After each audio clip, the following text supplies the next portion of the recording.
Hello everyone, my name is Steven Zapata, greatest living draftsman, and I've got a new course out, Design Fundamentals. It's meant to help you understand design on a comprehensive and principled level and show you how to run projects that build skills and contribute to a portfolio. Maybe you want to be a concept artist, an illustrator, a fine artist, or just the most badass hobbyist on your block. Whatever you want to do with art, if you ever want to do anything vaguely original, you need to understand design. You need a process and a mental framework for getting to something new rather than just copying what you've seen before or photos of stuff that already exists.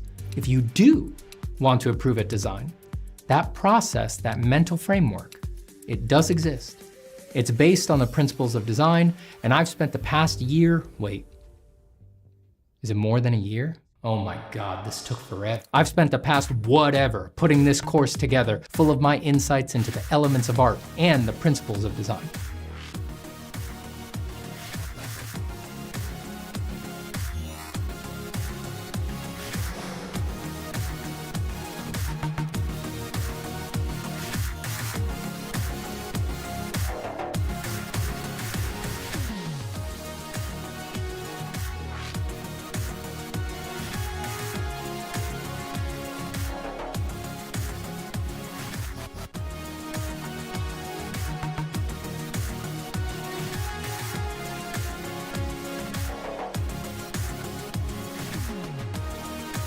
Across 10 assignments in this course, you will be concepting your own imagined video game.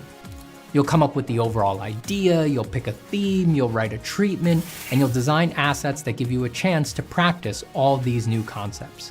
And at the end, all of these individual assignments come together into a cohesive final image. When I designed this syllabus, I wanted to make the course I wish I had taken back in my first year of school. And I did. If I was asked to teach Design 1 at Art Center today, I would just play these videos as my lectures, and this is the same cohesive, practical, fun assignment I would make the students do all semester.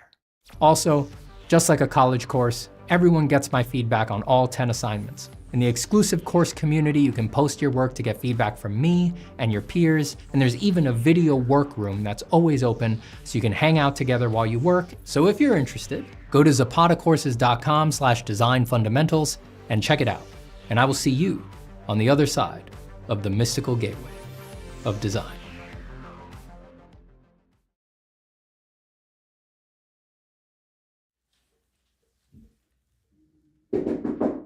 Come in. Oh, Hello, Joseph, is it? hi, Dr. Zapata. Yes, Joe. How are you? I'm well. What seems to be the problem, Joe? Well, I'm having difficulty drawing from imagination. Oh, Joseph, just so you know, that's totally normal. Why don't you tell me a little more about your problem? Is it that you can only draw from imagination if you're completely alone? Doc, I can't ever draw from imagination. What about if you're completely relaxed? When I'm totally relaxed, I can't imagine a thing. I see. Joseph, it's important to know that even with severe cases like this, there's always hope. I can prescribe an experimental therapy called Form from Imagination. Form from imagination? Mm-hmm. It's early days, but clinical trials are extremely promising. Why don't you try this for 6 months and then check back in with me? Okay, I'll do whatever it takes. Did you just draw this? Oh yeah. Wow, it's amazing. Hey, Doc, do you ever have trouble drawing from imagination? Oh no. You wouldn't. I mean, you drew this. That's right. Wow. Form from Imagination is an experimental therapy and is not yet approved for use by the FDA.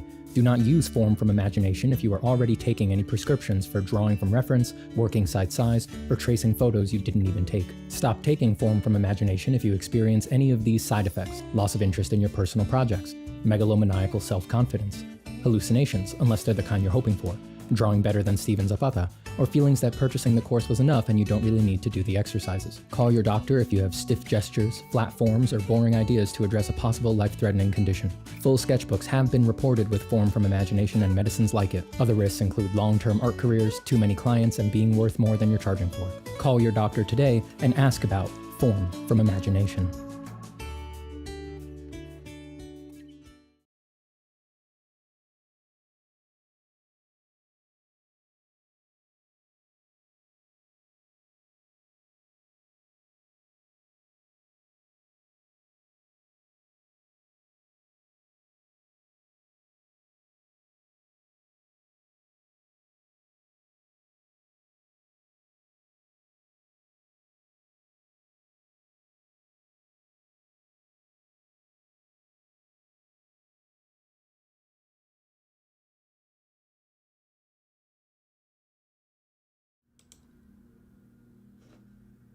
Am I live? Am I live on the internet?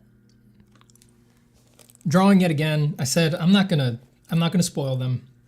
They don't appreciate it.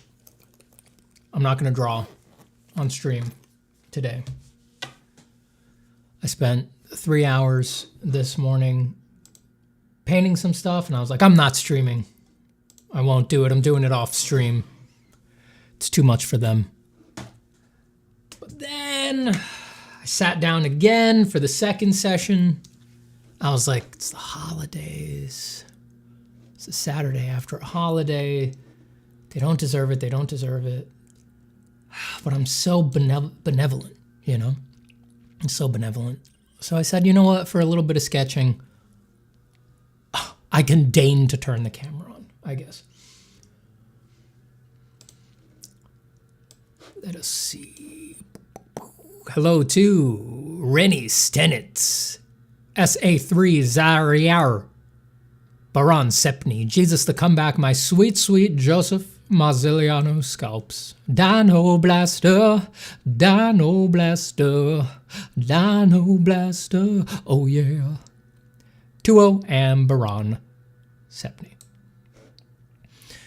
And do we have any patrons to honor since the last stream? Last stream was only yesterday, but yes, we do. We have a patron for today, Valerie. Valerie, thank you so much for signing up for the Patreon and for supporting what we do here. I greatly appreciate it, Valerie. You're the best. You're a shooting star. You're a cosmic shooting star. Come down to land right on my head and blow me apart and just destroy me and just wreck me and just pulverize me to dust. Because you came in from space.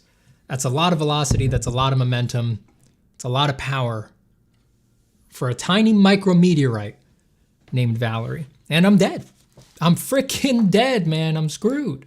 I'm not coming back from this one. Valerie completely pulverized me, turned me to dust, turned me right to dust. And I'm dust now, and I'm dead. I'm dust that can draw. I'm dust that can draw. Thank you, Valerie. Thank you. Thank you. Thank you. All right. Taking it easy today. A little bit of sketching right here.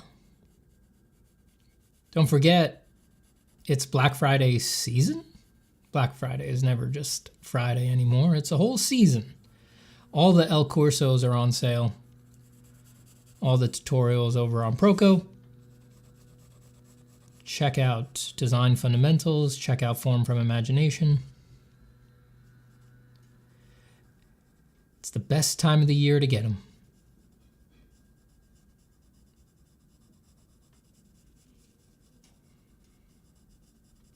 Links are in the description. Obviously, you can see the banner right above my head. I don't think music today. I'm not feeling music.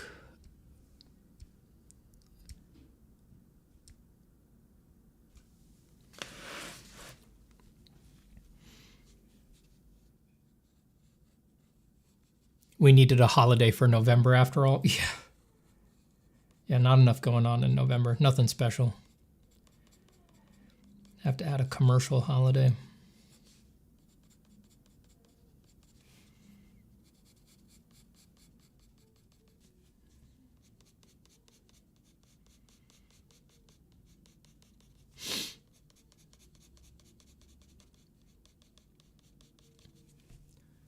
The drawing of Mel's Elden Ring character that we were working on yesterday. I did do more work on that this morning. Maybe I'll show that. Not right now because I don't want to reset my screen share when we take a little break.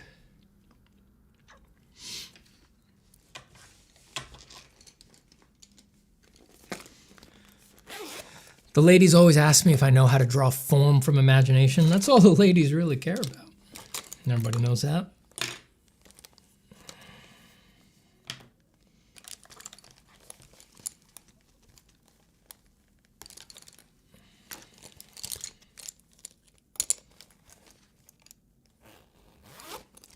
There's only one thing all the girls talk about. And that's if you can draw form from imagination.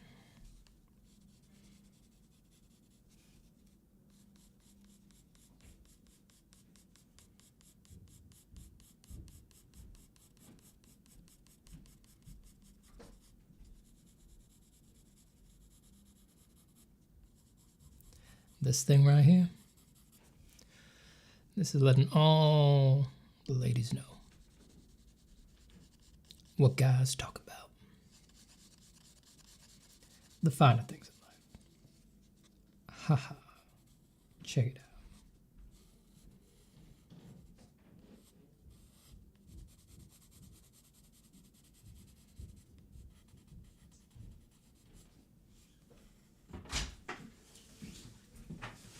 You guys heading out? Yeah. Enjoy. Stay warm.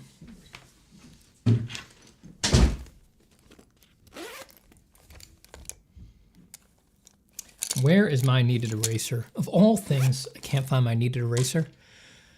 Hello, Kyo. Hello, Froggy. Bitran says, I've spent the last week drawing and watching all of your old streams. Nice. Excellent choice. You have excellent taste. I'm glad to catch a live one. Hello, Stephen and chat. Thank you for being here, Bitrun.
You're all right, don't worry.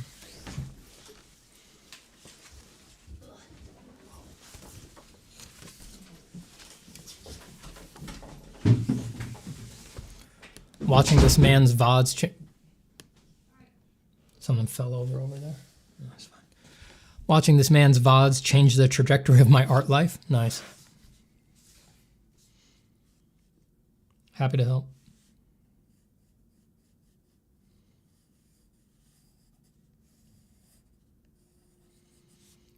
If only there were VODs for me.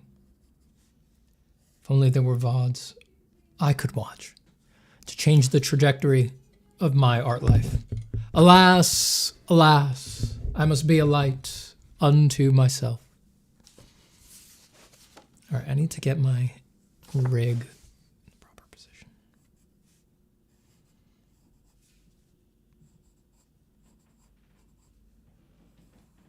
If anyone has any questions, musings, let me know. Whoops, can't make that bigger. Sorry.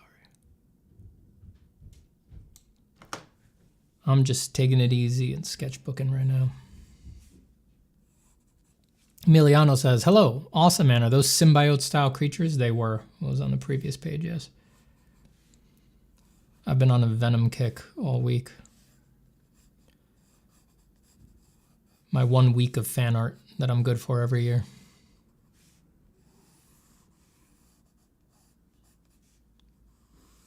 I can never control it. I never know when it's going to come. It does happen once a year. It lasts about a week and then it's out of my system. And then no more fan art.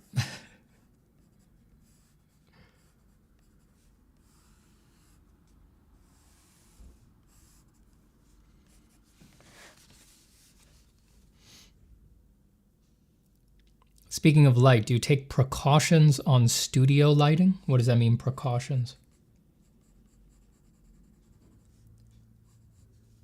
What do you mean by precautions? Like to prevent forest fires or something like that?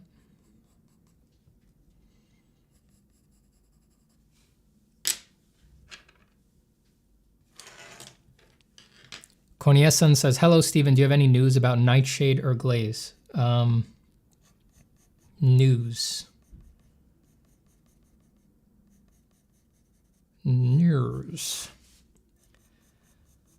So I'm going to presume that the framing of news makes people wonder, like,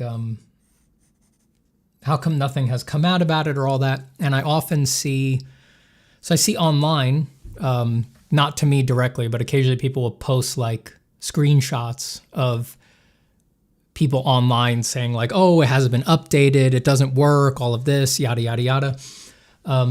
Just to give my general understanding of things. Okay, well, I could give more than my general understanding. I have met and know the people who made Glaze and Nightshade. They're obviously not scam artists for the crazy people out there with the conspiracy theories. They are earnest, hardworking people with serious fucking careers, which is more than I can say about any of the jackals that spread misinformation about Glaze or Nightshade on the internet. It's not a mystery. The people who say, oh, it's a scam. What kind of scam? You think Ben Zhao, who was already famous in machine learning security before he made Glaze, is running a scam?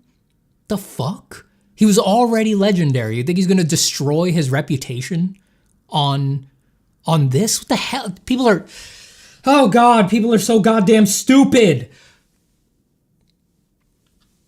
He's a real dude, great dude. His team, very nice folk, very serious, very nice folk. Any news about it, it works. And they keep working on it, right? I guess the news that people are looking for a lot of the time is just, there is news about Glaze or Nightshade. It's just that it's not in the places where people tend to get their news, which is goddamn stupid motherfucking Twitter, right? The news about Glaze or Nightshade is that if you follow, which, you know, I wouldn't really follow, but I know through them, right? If you look at the academic papers that come out at security conferences, there's literal current ones made by people with real careers where they're like, we're trying to break Glaze or Nightshade, and here's the 5 super advanced attacks that we had to run on Glaze to get a success rate of 20% on breaking Glaze. It's like, that's the news. That's the news. That's what the real world is made of, right? Slow, patient, careful, peer-reviewed work, right? So that's the news. Other smart people for academic purposes trying to find vulnerabilities in Glaze and Nightshade and failing to do so effectively, submitting papers to security conferences, and then Ben and his team will react as such. So that's the stuff that's out there that I wish more people knew about, but it's not the dumb shit that can just be spread around on Twitter like that. And then the thing I can allude to, but that I obviously cannot say anything about because it's privileged information is that that team is doing so much stuff that is crazy. And I can't, yes, I kind of know what they're doing. I can't talk about it. That's it, right? So yes, obviously there's no blog posts, no news posts about that stuff. It's like a big, I wish I could express how serious they are about it, but the things I would say to explain how serious they are would be privileged information that I shouldn't be spreading. So there it is. I'm mad and I'm done now.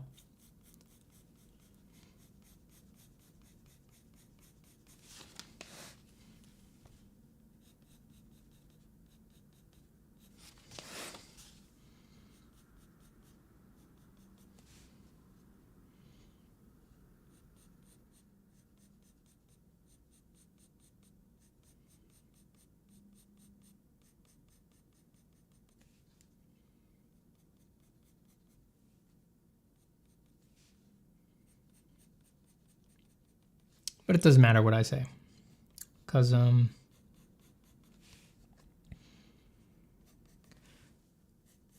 it's all become a stupid culture war. So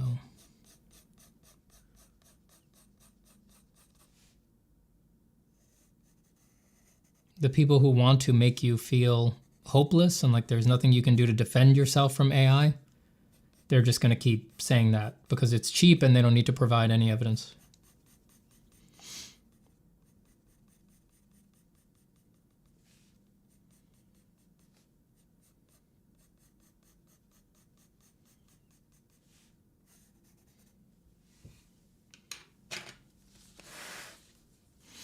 Hey, Stephen, don't blame the people. Twitter junkies just want to spread the misery. I know.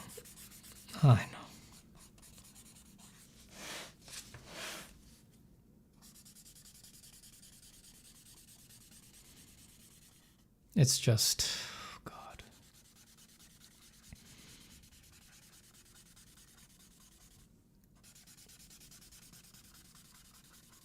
It just really, it got to me right off the bat, right from the first idiot on Twitter who, before Nightshade came out, was tweeting that they had broken Nightshade and they had literally done nothing. Nightshade wasn't even out. No one had any access to Nightshade or knew how it worked. It was just said what its goal was meant to be. And that person just tweeted that because you don't need to do anything or prove anything to tweet whatever the hell you want. And then that was just shared as information as, oh, Nightshade's already been defeated. It's because of a stupid fucking tweet. I mean, it truly is enough. It is really enough to make you despair of the whole human project. God damn. Get less dumb. Get less dumb.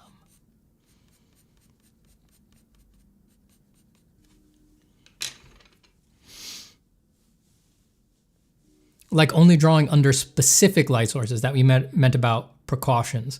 Yes, not natural sunlight, but yeah, I have pretty... Not for really drawing, like for drawing, I would draw under any comfortable light source, but because I record a lot of things, yes, I'm very specific about what lights I use. Like when I'm on camera here, I use photographer's soft boxes with directional honeycombs on them.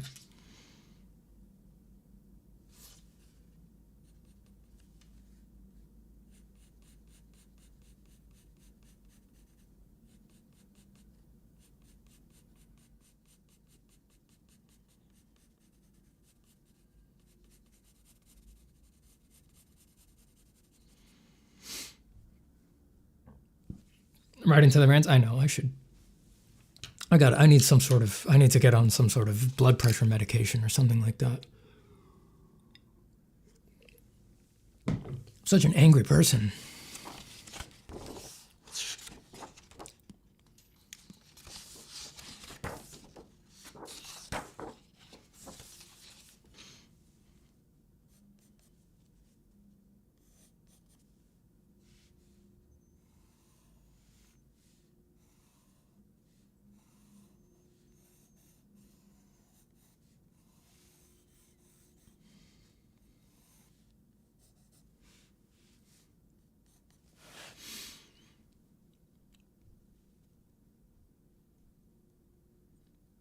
Zen says, hey, love your work. Where can I find tutor of your illustration? I really want to see in-depth analysis of your work. Is it on Patreon? The Patreon is really mostly a tip box right now and a way to get into the Discord. If you want the most in-depth explanation of my methods is in my courses. Form from Imagination, Design Fundamentals. That's the real deal. I know that can seem like a big commitment to some people. If you want to see probably the most accessible overall explanation of what I think about when I'm drawing, and it's like the surface level, like the first layer, but if you want to dip your feet in there, is probably my video on Proko. It's the one where I draw the harpy. It's called, oh God, what is it called? I think it's called Shading Complex Forms from Imagination, but it's really about more than that. It's really about the way that I think for making a whole design like the one that I do in that picture. That's probably the best place to start. A lot of my YouTube videos are focused on philosophy, not so much how to draw. That Proko video is focused just down on here's what I do when I draw.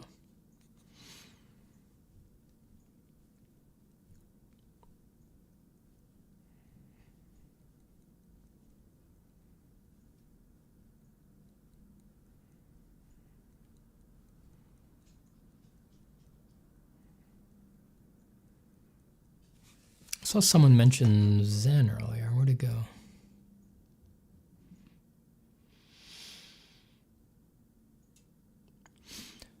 Bitran says, is there a Steven community page somewhere? I'd like to share my work and see what everyone else is doing as well. There is through my Patreon.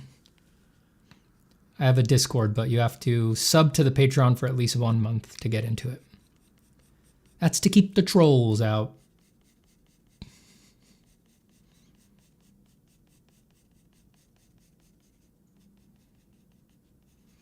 I can only imagine what my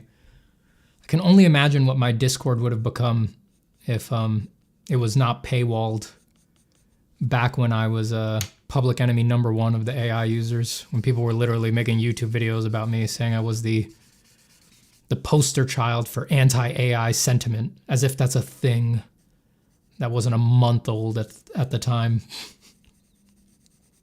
My Discord would have been a wreck. You know, you put a little $5 paywall on it, not one troll. Not a one. 0. Paxart says, hey, Steven, I want to get into Zen Buddhism. Have you read any books that you would recommend? So Zen is famously very hard to get into. So if you specifically want Zen, there's certainly Zen texts that are like classic and that you can use as entryways. But I would recommend for a lot of people, let's not forget that it's Zen Buddhism. And at least for me, it was much easier to understand Zen, accepting that it was still Buddhism. When I first got into Zen, I was very anti-religious at that point. So I really liked what I now think of as incorrect notion that Zen was sort of this offshoot, totally irreligious thing that just happened to schism off from Buddhism, but that wasn't really Buddhist. And, you know, that was one way to think about it at the time, but trying to see Zen through that lens made it completely unparsable. I mean, utterly mysterious. And Zen, unlike a lot of religions, delights in that. You know, it wants you to feel that more. It loves that. That's almost like a part of the brand. It was much easier, as I said, to understand it insofar as it can be understood. Once I learned a little bit more about Buddhism in general. So I think some like mystical Buddhism would kind of be a good entryway to get into Zen. There's a lot of famous, you know, Western popularizers and things like that. You know, if you can handle a little bit of sugar sweetness, then like the books that the famous monks have written, or I don't know, I like them, like Thich Nhat Hanh. You could You could start with some of Thich Nhat Hanh's books. There's a great book called What the Buddha Taught that I think is a really good sort of introduction to the core tenets of Buddhism. You can look at Alan Watts's repertoire, which is more, there's parts that are specifically about Zen and then parts that are a little broader and look at Buddhism in general. But I think Alan's a really, once you're into the Zen part, I think Alan's a really nice place to start. The problem with Alan, if there is a problem, is that, this is going to sound counterintuitive, but the problem with Alan is that he gives it to you too directly. Like, if anyone who has been crazy about this stuff for a long time, I think you'll get what I mean. It's like, he just gives you the truth. He just gives you the answer, but he almost puts it too plainly. And so you don't believe it, you know, like there's definitely a part of like Zen and the mystical traditions where it's like, you do need to be genuflecting for 50 years on a mountaintop to build up the mystique and prepare the mind to take seriously when, you know, a lama in a fancy room points right between your eyes and, you know, gives you the pointing out instructions and, you know, just gives it to you in one sentence. It's like, if you weren't ready, you know, you just let it go by. You know, you need the genuflections. It's like, if anything, yeah, Alan's got that problem. He just gives it to you too straight. You know, you're not in the sort of rolling leaf psychedelic space to embody the truth when it's actually spoken to you, you know?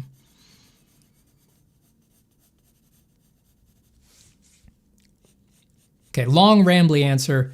To summarize, I actually think for a lot of people in the current era, it would be better to learn a little bit about Buddhism in general and accept that Zen Buddhism is Zen Buddhism.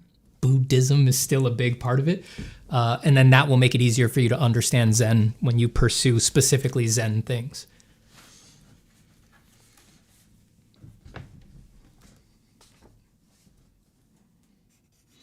And if you're into the koans, which are either irrelevant to Zen or the basis for it, depending on if you're going Rinzai or Soto, check out the koans. You know, I loved them when I was young. That was like the first Zen literature I actually engaged with. They really resonated with me, even though I had no idea what was going on. Hold on, let me silence the dogs. Dogs? Silence! Silence! There will be no more barking. We will not bark anymore.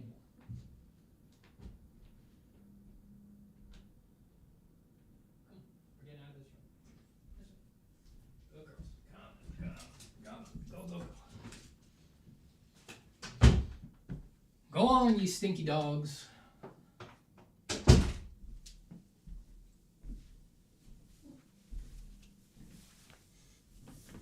Silence!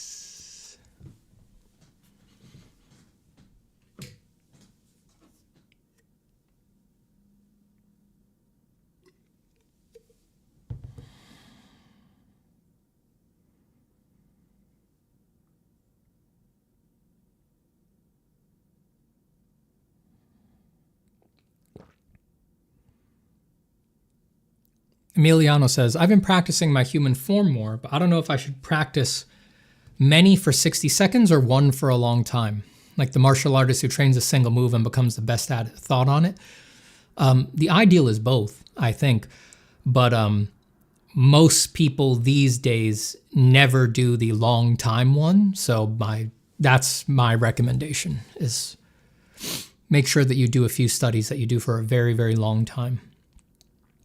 Everybody does gesture drawings now, but very few people do a long pose figure drawing, you know? You know, one figure drawing that you spend a week on, or a month.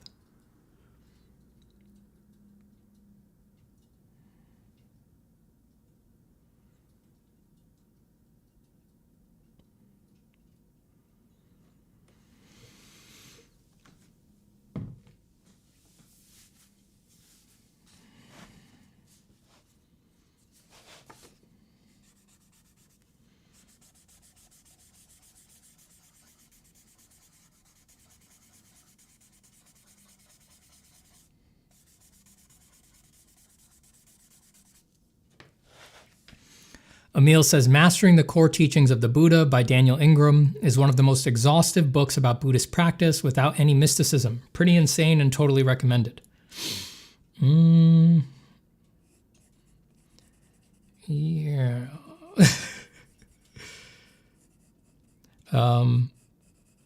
Okay, I'm totally out of my lane here. But for me personally, I think it means something that Daniel claims to be an arhat. I do. I don't think that should be taken lightly.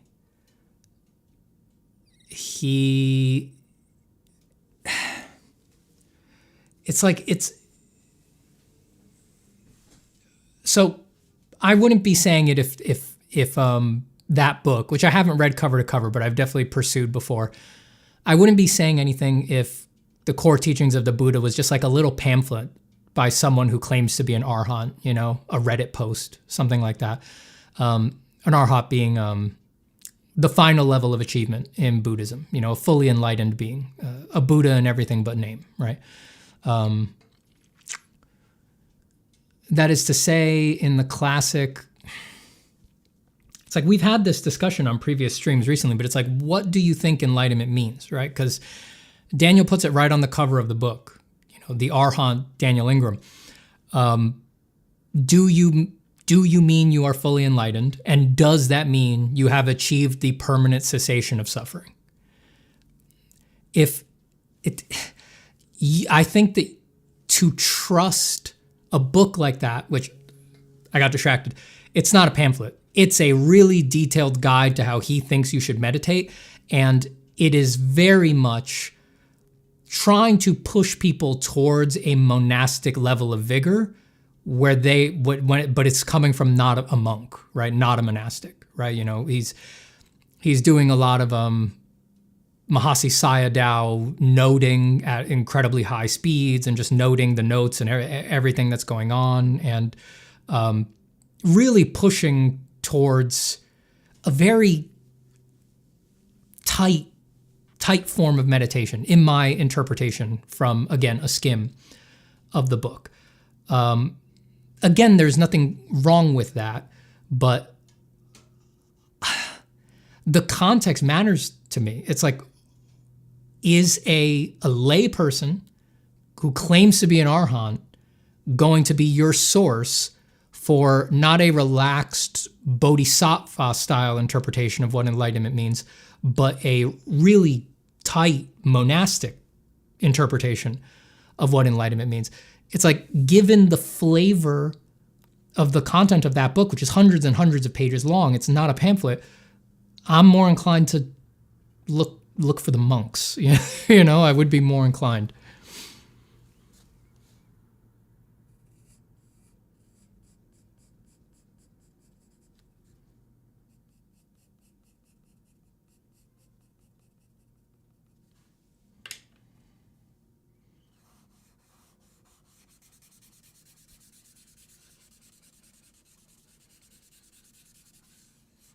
Again, to each his own, and pursue whatever literature you want by all means, especially when it comes to spirituality. But I just wanted to give a little context there for anyone who reads that message and thinks, maybe I'll check this out.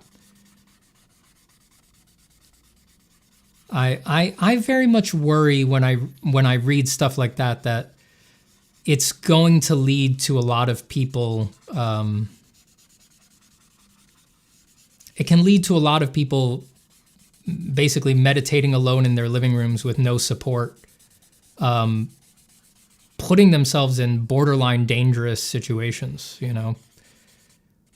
People who have unresolved trauma, and, it's going to come up while they're meditating alone, and next thing you know, they're reliving a trauma and they've got no one to help them out. They don't have a teacher, they don't have a sangha that's going to help them calm down and just be able to pour some cool water on the flames of insight. Like, I don't know, man. I don't know. It worries me a little bit.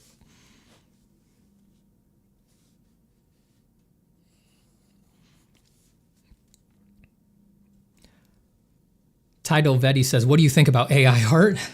First time? that's the wonder of streaming and the internet.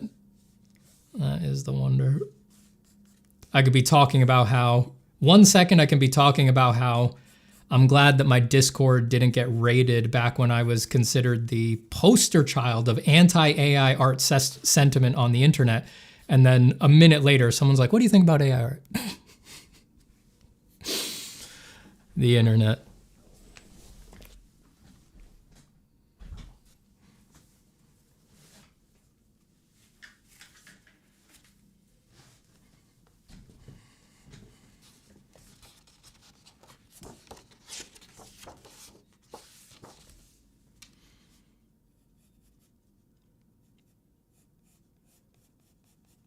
God, I don't care about art drama, but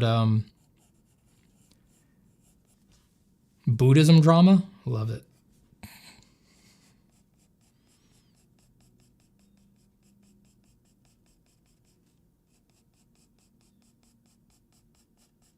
Daniel Ingram. Who's that other guy who claimed to be an Arhat? What is his name? Delson? I forget his last name. Delson Armstrong or something like that.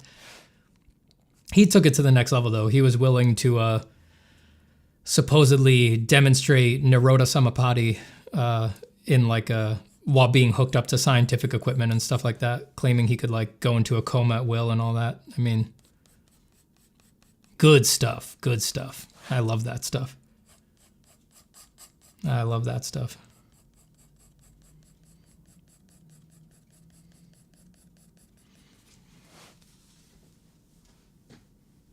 What do you prefer, traditional or digital drawing? Oh, traditional by a million miles. By a million miles, truly.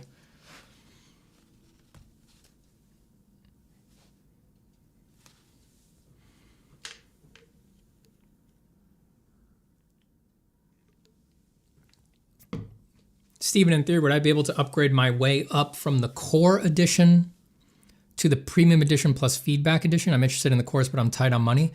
Well, you can add feedback using the feedback ticket to the core, but you can't get the bonuses, the 5 bonus tutorials. You can't get that starting from core.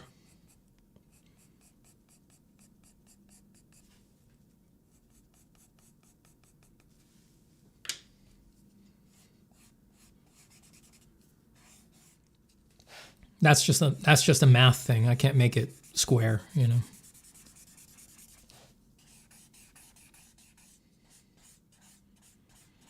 The 5 bonus tutorials are sort of the, a special thank you for the people who plus up right from the start. But feedback you can get. You get the feedback ticket whenever you want, and then you'll have the core edition plus feedback.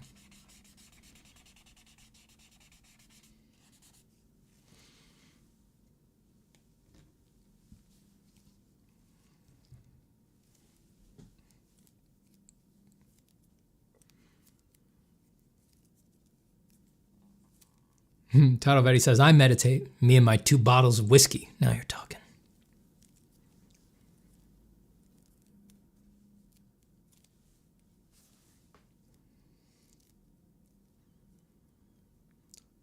Autumn Rose says, plus my drawing age is getting on in years and I only have 7 finished things. Quite embarrassed by that. Ooh, as we say on here all the time, you got to do the projects. You got to do the projects. Talk on here all the time about how it's easy to just poke at your skills for years and add nothing to your portfolio. But do your best to not waste any time being embarrassed or ashamed of yourself. Just say okay and move on and do what you need to do.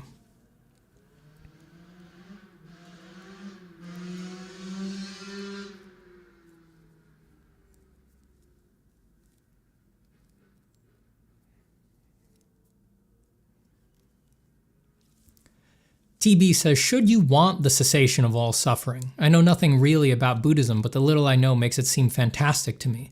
Oh, it makes it seem fatalistic to me. Is it fatalistic? Depends what you mean by fatalistic.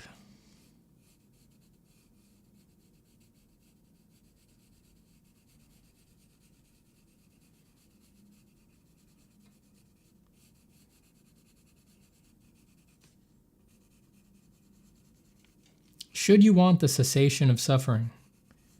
I think that that's a very good question. And I think it's like, if you even think it's possible, yeah, you need to really ask it earnestly of yourself, you know? I think most people are not willing to go for it.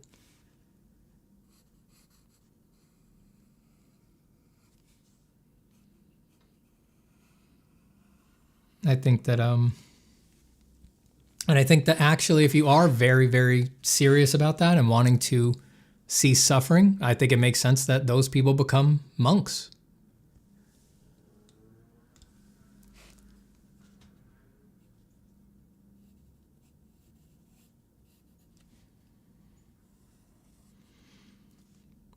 And I think it makes sense that it seems that for the people who go all the way, who go really deeply into Buddhism, or who are willing to dedicate themselves to a life of monasticism, probably not just in Buddhism, but in most religions that have a monastic tradition, most of them, maybe not most of them, but a lot of them are going to be motivated there from, motivated to go into that from the pain of suffering, you know?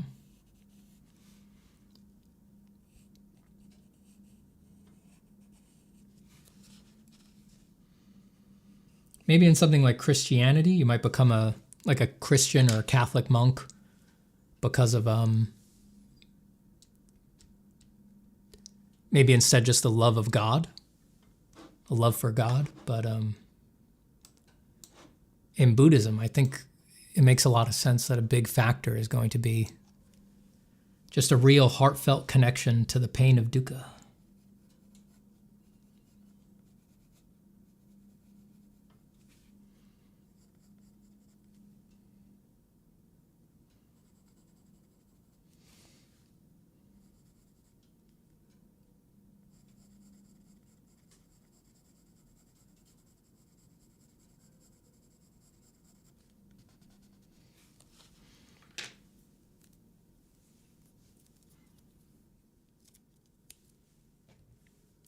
Bitran says, sorry if I'm late, but has your child arrived? Yes, indeed. I have a 7-year-old and also a 3-month-old. Both of them are boys. Congratulations. Fatherhood is a joy. Lots of tough lessons, but also a lot of maturity and wisdom. I'm feeling that. I'm having a great old time being a father.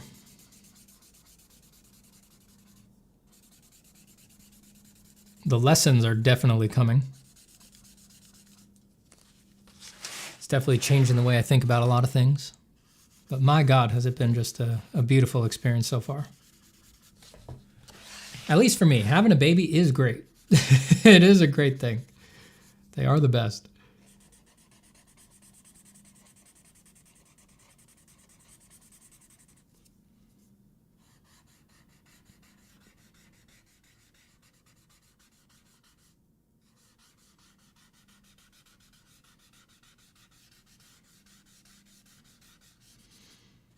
I mean, you guys know me. I love drawing. Never in my life have I ever struggled with wanting to do other things other than drawing. That's one very lucky thing for me. Like, I never ever really struggled with like, I'm drawing or I'm trying to draw more, but I'd rather be going out, hanging out, or, you know, maybe a lot of artists don't struggle with that, but like, I'd rather be playing video games right now or something like that. I never struggled with that. I was always happier drawing, doing anything else. So I never struggled with being sitting at the drawing board and being like, I could be playing this, doing that. That was never an issue for me. But now I do find myself thinking a lot while I draw, like, the little guy's out there. I could go cuddle the little guy right now.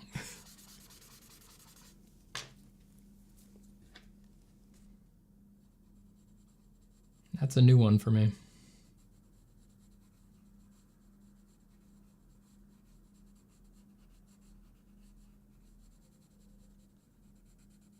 The little guy is right out there. I could go cuddle the little guy right now.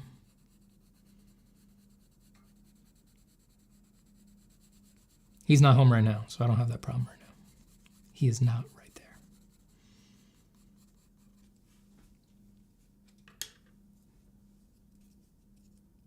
Does your baby understand the concepts of drawing forms for imagination? Yes. Better than you do. Oh.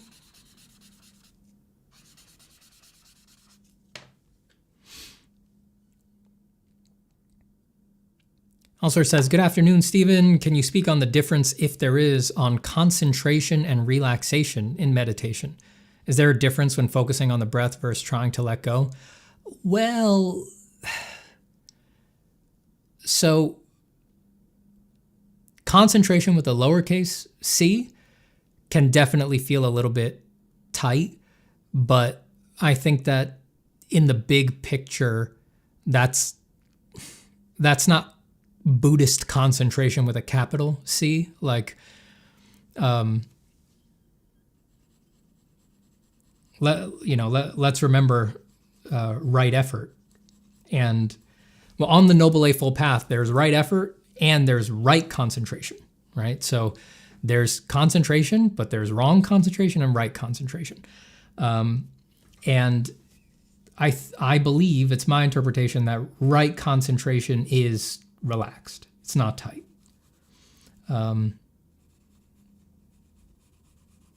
You're putting in effort, but you can't be over efforting like that. And that does seem to be attested to by things like the 7 qualities of awakening and things like that.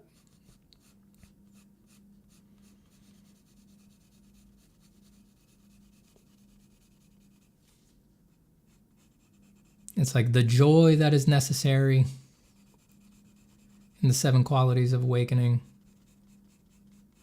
sort of means that it's going to be relaxed. It's not going to be tight. And also the description of the jhanas, true absorption, if you give any thrift to the jhanas,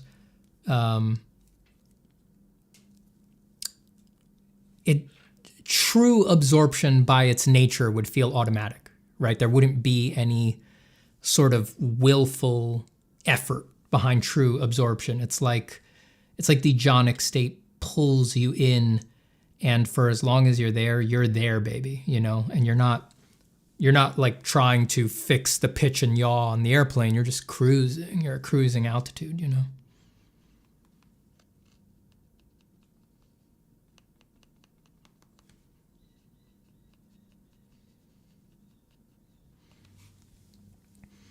Emiliano gives 100 Mexican dollars. Thank you so much.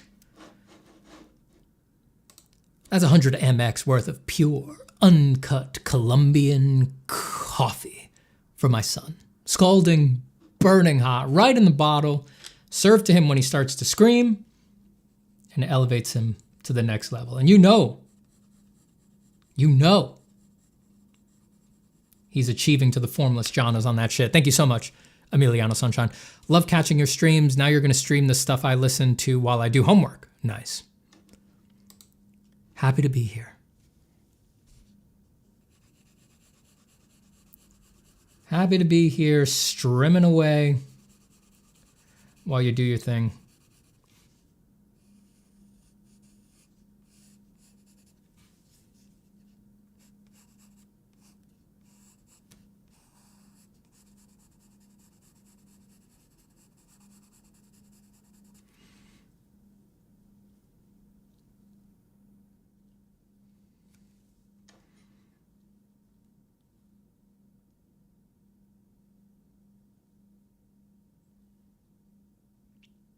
Autumn Rose says, you know what, Zapper? You always say you don't have talent, but your pure love of drawing is arguably a talent in itself. It is. It is.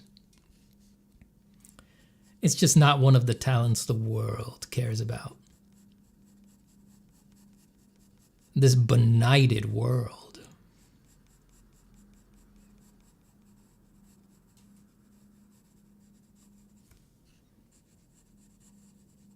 The world is currently interested in different talents. None of the intrinsic talents. The world is interested in the external talents, the extrinsic talents. But you know how it is. Everything's cyclical. That'll change someday. We'll see if I'm around for it. The talents the world are currently interested in is, Are you good at cute girl? You can draw cute girl? You can draw anime? Those are the talents the world is interested in.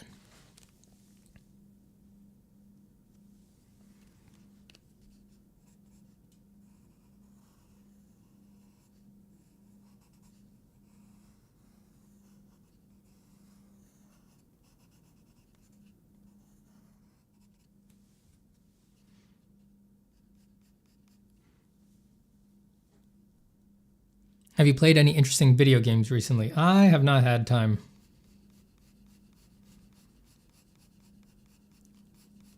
Last game I played was Mega Man X on stream.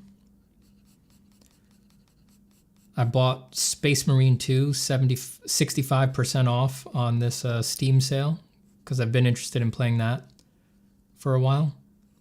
And we'll see how long it sits in the library.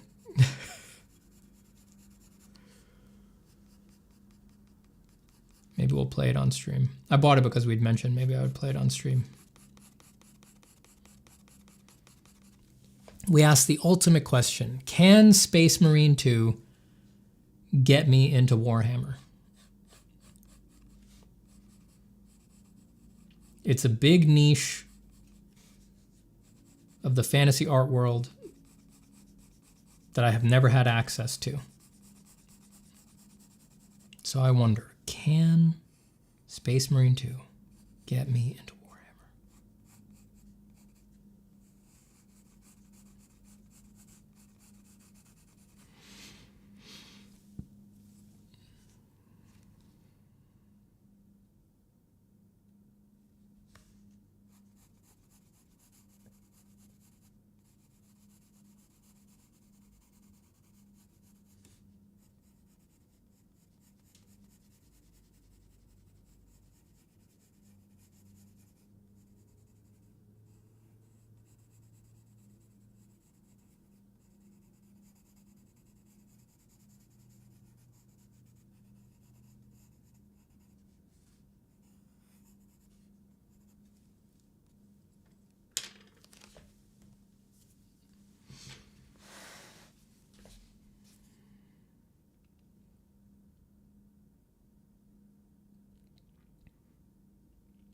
DDS says, I saw that you didn't do a rough sketch beforehand for this. What if you realize that the proportions aren't right when it's too late?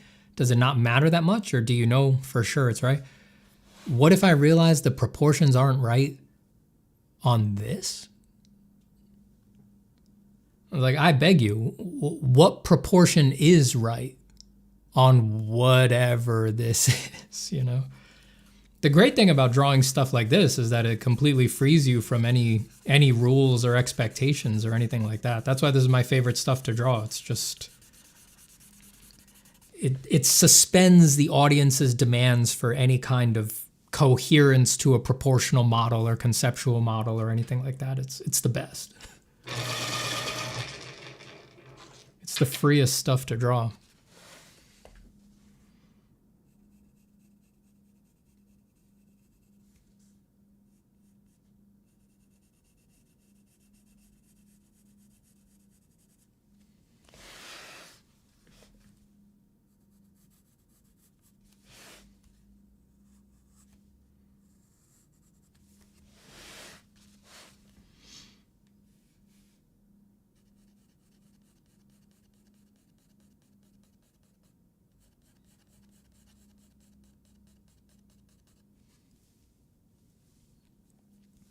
Terry's minor is wrong in that one.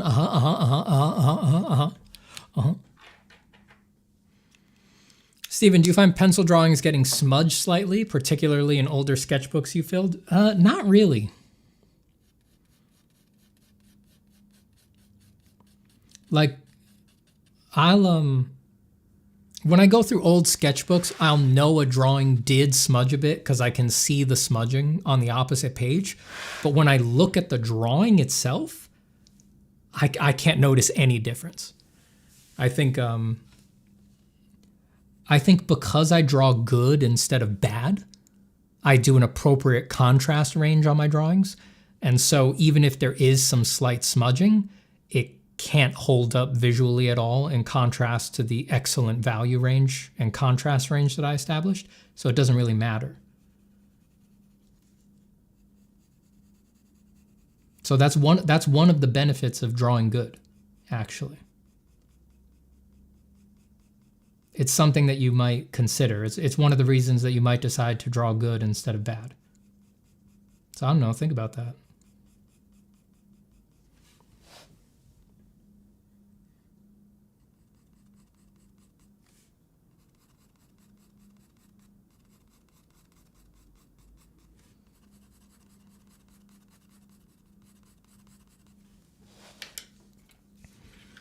Goodbye, Bitren.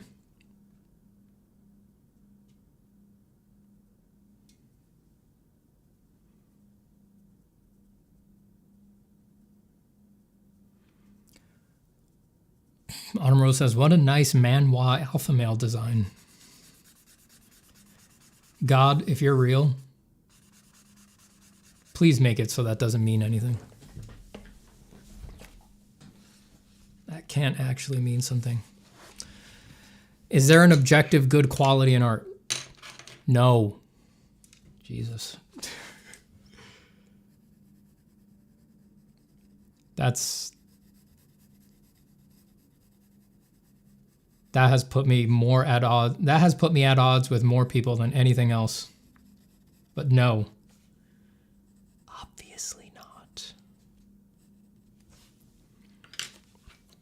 Just look, it's fun to try to find the objective good qualities in art and all that. It's a fun game, right? But it's just not there, man. And just, you know, if you need evidence that it's not there, take a look at all of the people who claim to have found the objective good thing at art. And isn't that funny? They all say something different. That means it's not objective. That itself is proof. If it was objective, they all would have found the same objective thing. And isn't it funny that in all of their little books and their pamphlets and their videos, the objectively good thing in art happens to be the thing that they fucking do?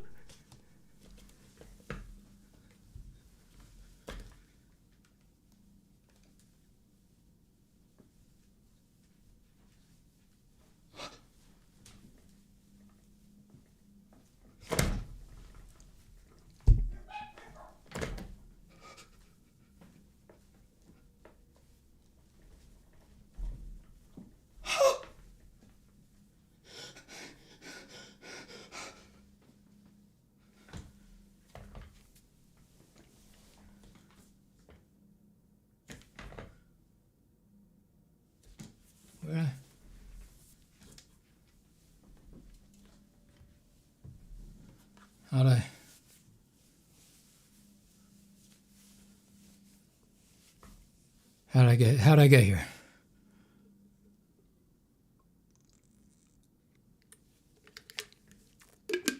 How'd I get here?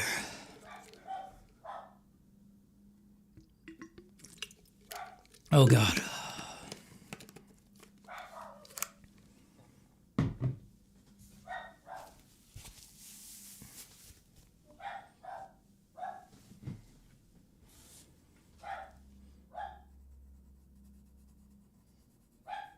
You know what's funny is that the dogs aren't barking at me. Amazingly, they're so used to this that they're barking at something other than me right now.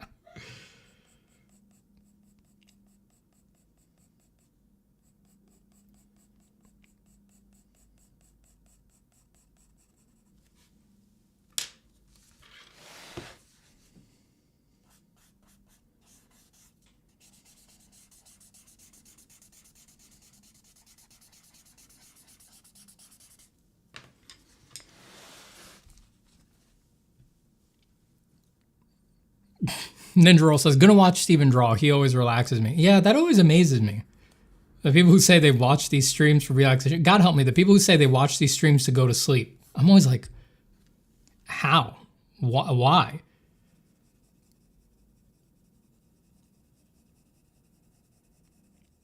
I'm not Bob Ross.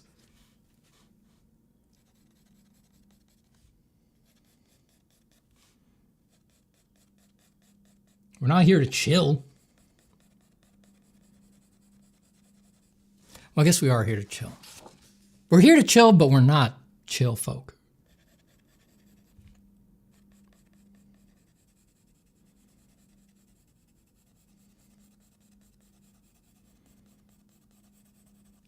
Not chill folk at all.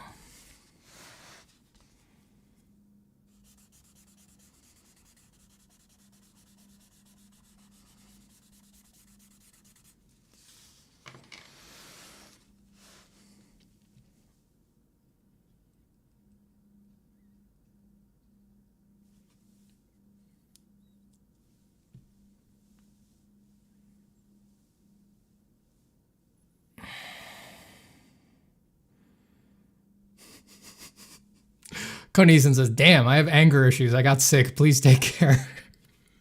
I'm fine. I'm fine.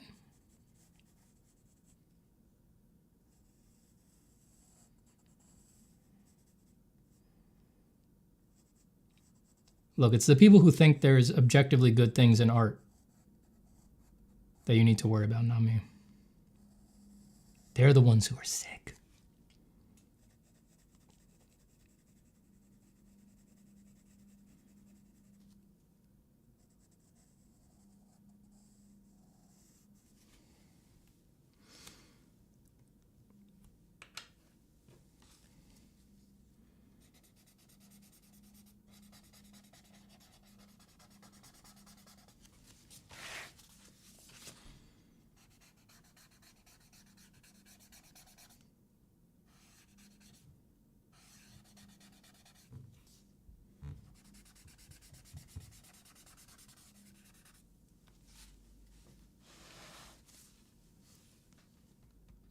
He was having Colombian coffee withdrawals, yeah.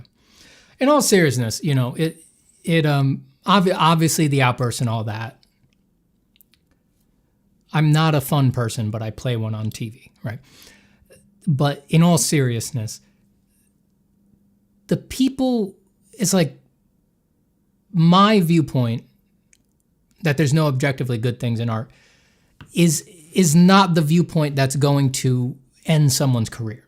But the people who really rigidly grasp onto the idea that there is objectively good things in art, it's those people who end people's careers and who end people's practices. It's those people who go on to become teachers and are given a position of authority over impressionable young people, and because they never learned that what they mistook to be the objectively good in art was just their own goddamn personal fucking prejudice, they are the ones who tell young artists, you can't do it this way because that's not good. You have to do it my way. What I say is the right way. You know, you're being a fool. And then because that's not what art is about, inevitably that leads to young artists who just quit, or who don't understand that there's room in art for them, or who, worst of all, integrate that viewpoint and then just go on to become further art villains on down the line. And these people become these truly heinous self-justifying systems where they have to grip tighter and tighter and tighter to this viewpoint that there is an objective good in art, and wouldn't you know it, it's what they do, because that becomes really important to them. So any challenge and any undermining of that, they need to attack it, because it means it takes away their precious metal, the idea that they do objectively good work. Again, you know, the jokes aside, I do think that's actually a dangerous and it's foolish to the point of dangerous. And I really think it's important I think every art practice that someone can enjoy is an important thing. You know, it has meaning beyond what you can sell in a gallery. And to take that away from people and to narrow the world in such a way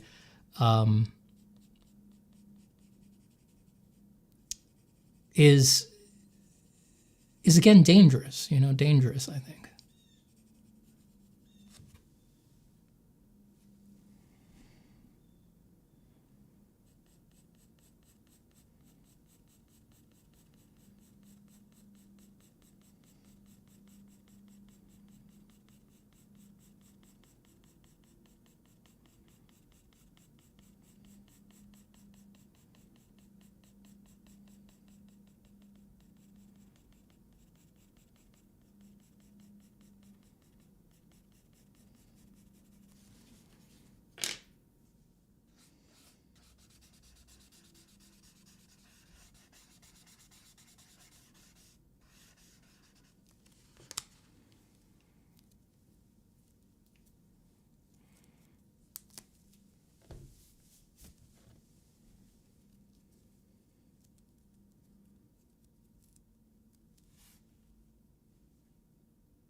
User says art villains is how I'm going to call some people from now on. We've all met them.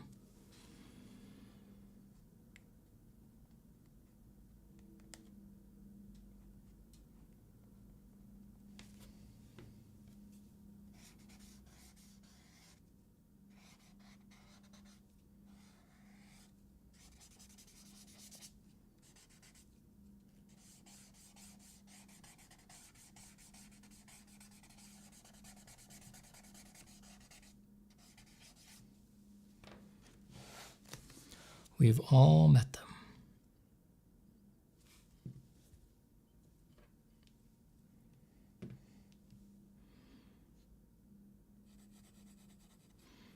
If this is what the courses are, I'm buying all of them. Yeah, the courses are, 25 hours of me just clipping my microphone aggressively. I think when I was editing Design Fundamentals, I think there's not a single point where the normalized volume goes below -2 decibels. That's the softest it gets, -2.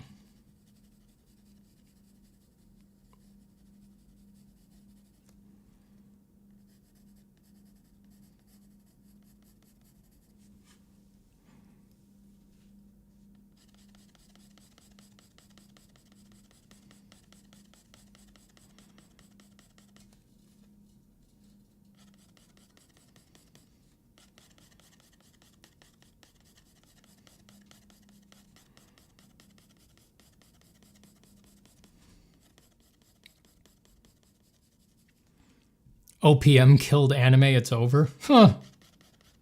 If only.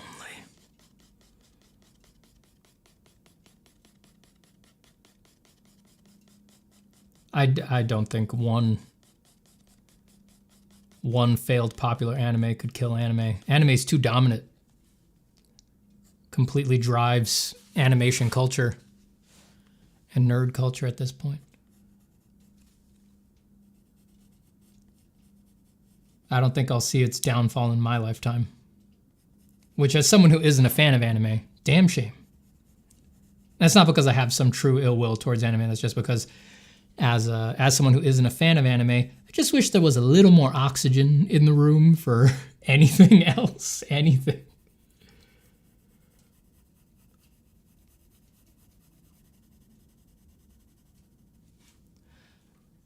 But the Vox Populi has spoken.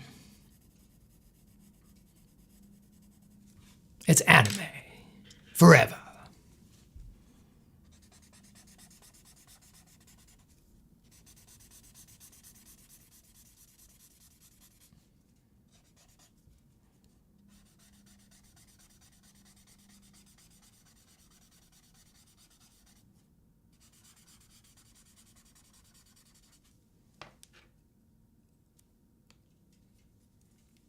Hello, Maya.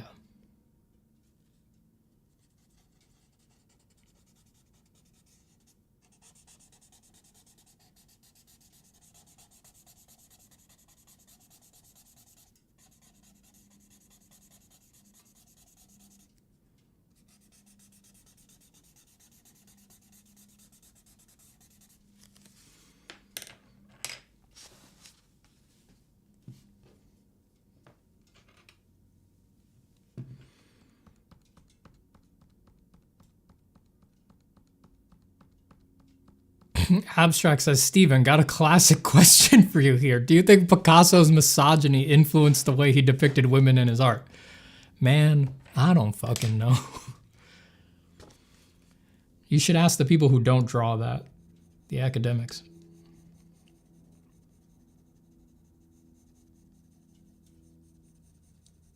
I mean, in all seriousness, the answer must be, of course it did, right? I mean, how could it not? But I don't fucking know. There's probably been about 1 million books written about it. Or at least 1 million exhibition catalogs.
Do you have tattoos, Steven? No.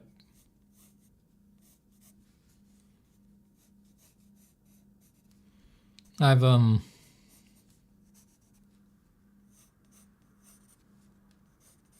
never trusted I could get any tattoo that I wouldn't be visually critiquing within a week. I've seen too much on R tattoo regret. I'm just like, I don't need this kind of heat. I don't.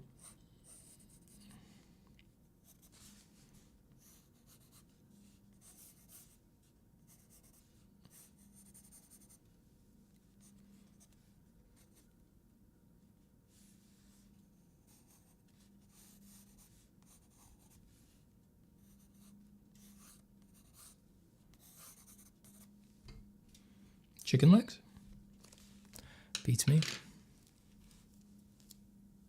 Have you ever sculpted? Yes.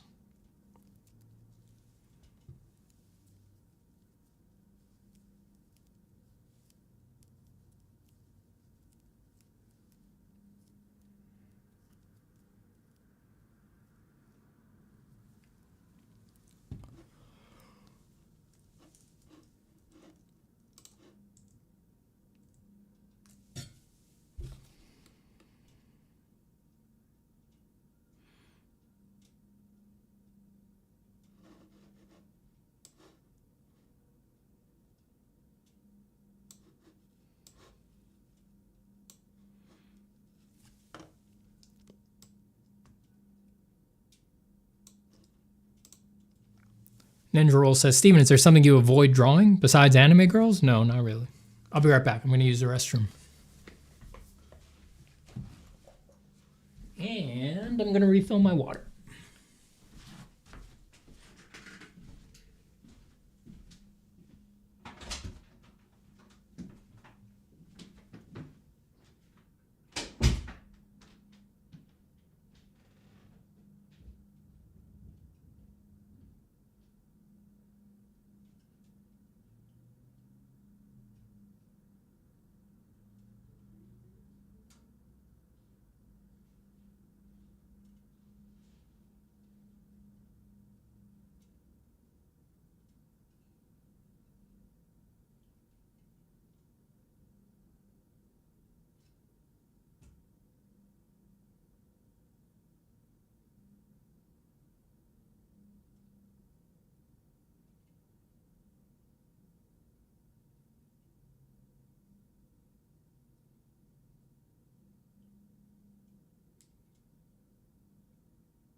Hello, folks. Stephen, is being an art teacher the most lucrative career path for an artist? No.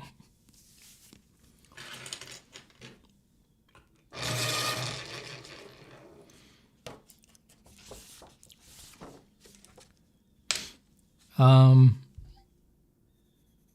it is not.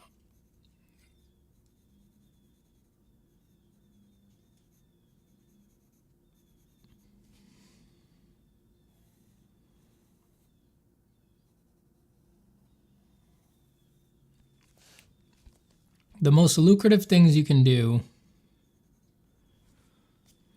as an artist are be like a blue chip gallery painter, which is a very hard row to hoe. But as well known as it is, it's still hard enough to do that, and it is probably still one of the most lucrative things. And the other most lucrative thing is another very hard thing, which is just make something people love. You know, make a comic or a property or something that people really love. Create a TV show, something like that. That's a very, very hard to do.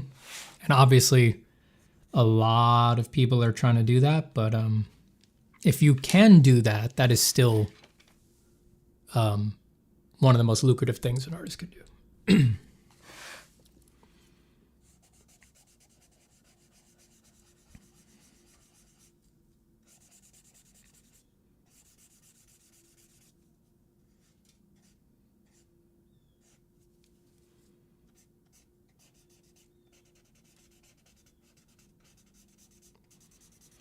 Besides that, if making money is your focus, most people will stop being an artist strictly construed very quickly, become an art director or something like that.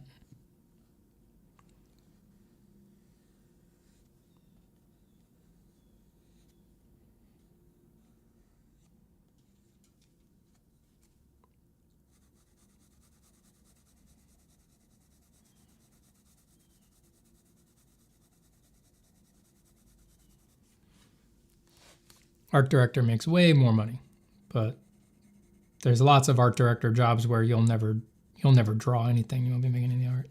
Art director is first and foremost a team management role.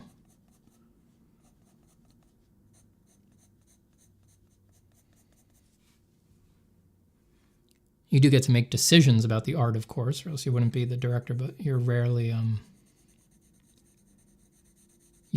being the artist on those decisions. Depends on the project and the company, of course. If you're at a small place, which of course means you'd probably be making less money, then you might need to wear a lot of hats and be making more art.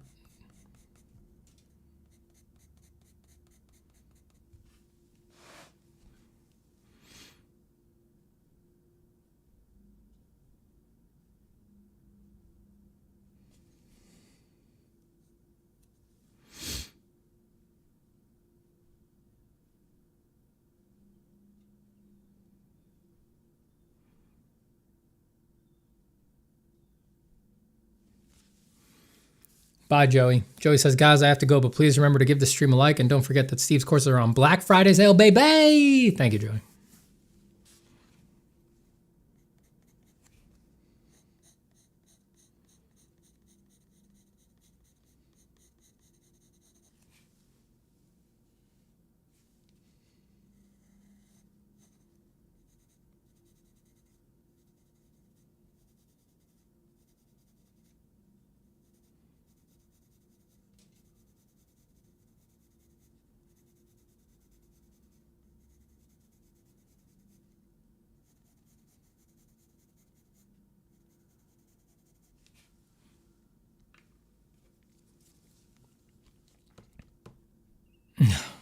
The Boy Gone Gamer says, is Ahmed still drawing or is he just trying to enjoy more of life? I wonder how many people follow me just to get info on Ahmed. Truly wonder. He still draws. He does still draw.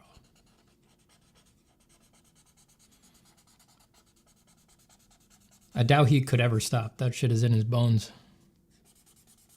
Like many of us, that's how he thinks. You know, he thinks through drawing.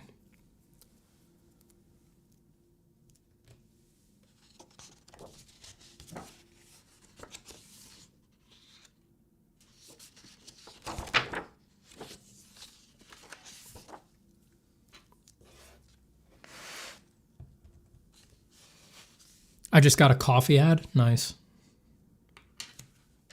The algorithm is reading the transcriptions.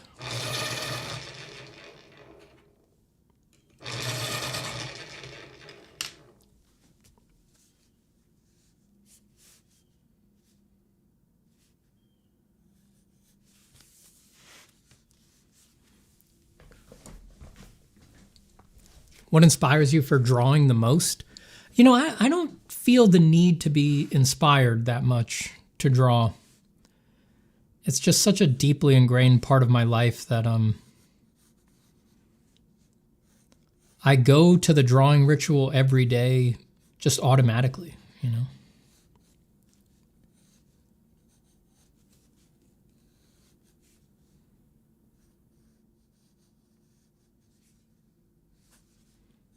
I don't need to feel inspired at all.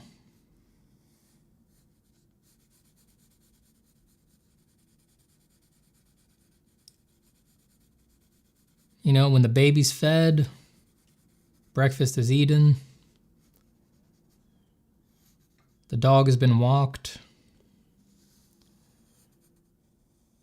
wherever the little gap arises, so it just naturally pops in mind. It's like, all right, time to go to the studio. And that's it.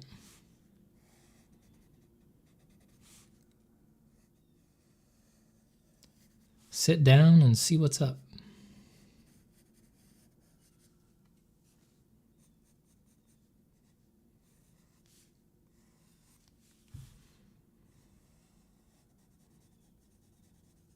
This stream, I guess really me, I oscillate too wildly between totally mellow, man, like I draw for whatever reason, man, and just like I'm screaming.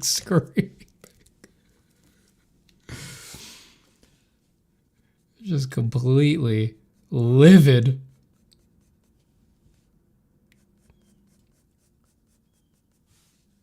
Just completely livid at the fools and the dilettantes,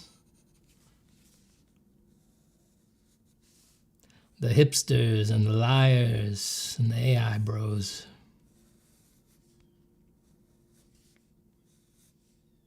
You know what, guys? You guys have really made me realize a lot about myself. You guys have really taught me a lot.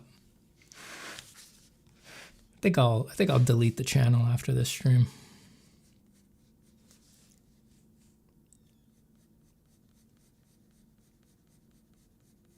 It's a good thing I got you guys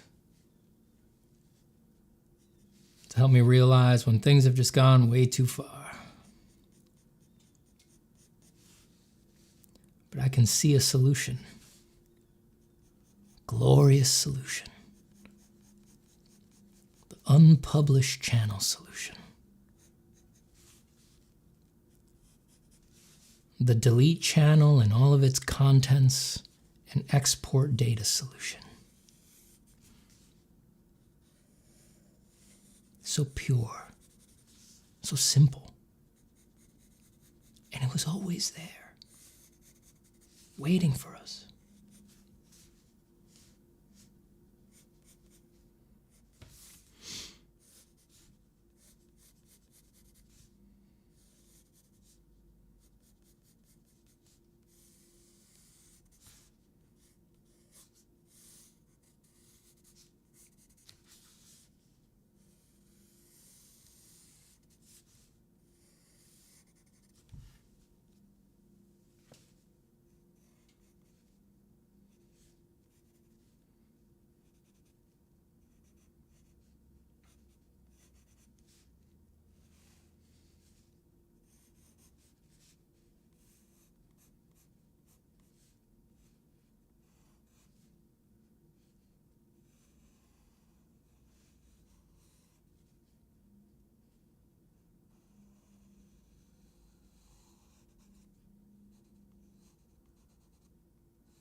That is straight up 100% uncut Colombian coffee logic. Yeah. It is. How long did it take you to finally be proud of your work? A long time. Really long time.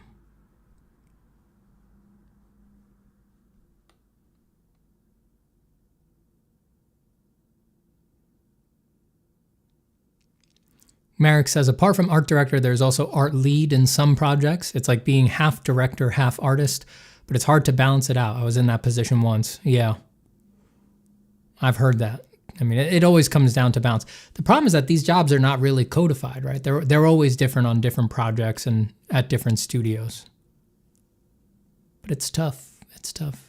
I mean, a lot of people don't care. A lot of people are just happy to become art director. But if you're, if it's a big thing for you that it's like, I want to, stay drawing like a lot, it's like, that's not really the focus of being an art director.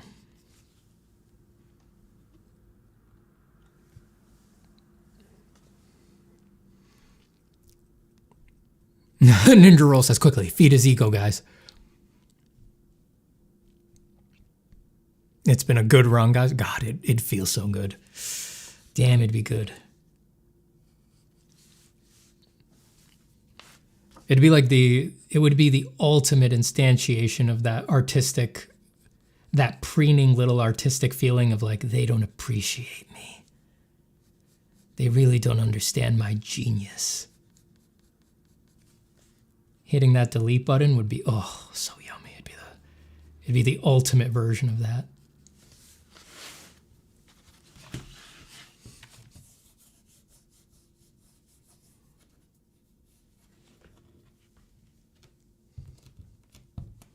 It would be so good.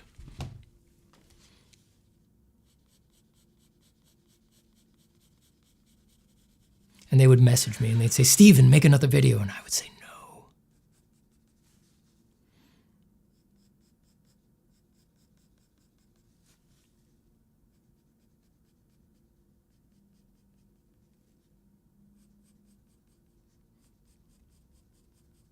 I'm not going to do that, guys. Calm down. The content is too important. Too important, too helpful to too many people.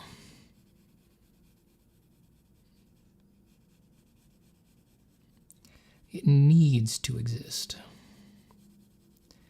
It needs to be out in the world.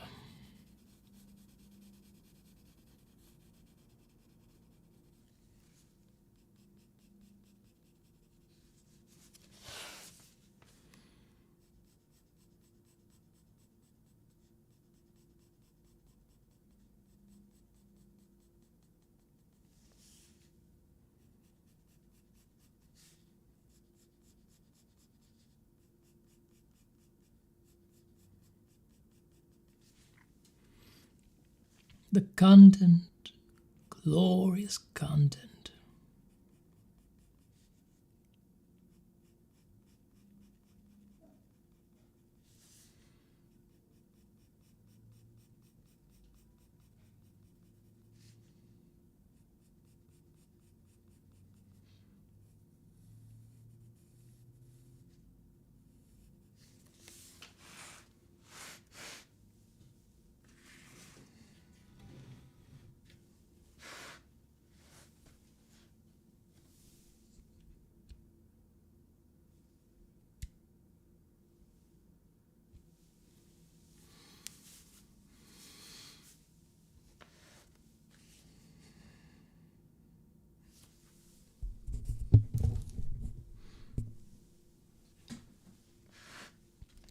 It seems like you don't fear the void of non-existence, huh?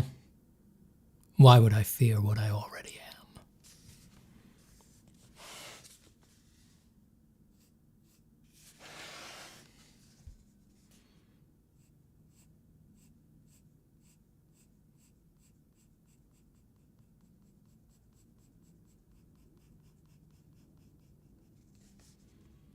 From the first, not a thing is.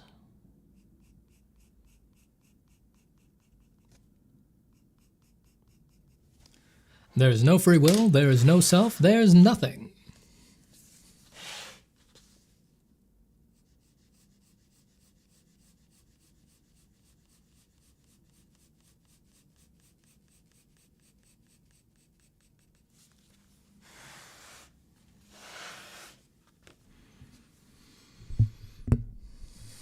Autumn Rose says, okay, an actual question. What do you do when you realize you're in over your head about a project and need to step back?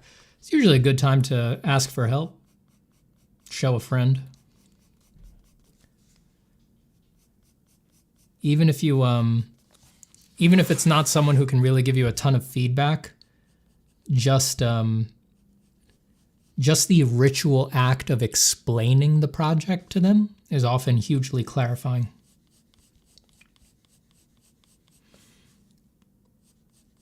We've all had the experience of explaining a project to someone or for a crit or something like that, and you realize things about the project as you say them out loud. You're like, oh, I'd actually never thought that about the project, like made that connection, but that's weird. It's coming out of my mouth right now like I always knew that that was a part of it. It's very, very useful process. Very important to talk it out.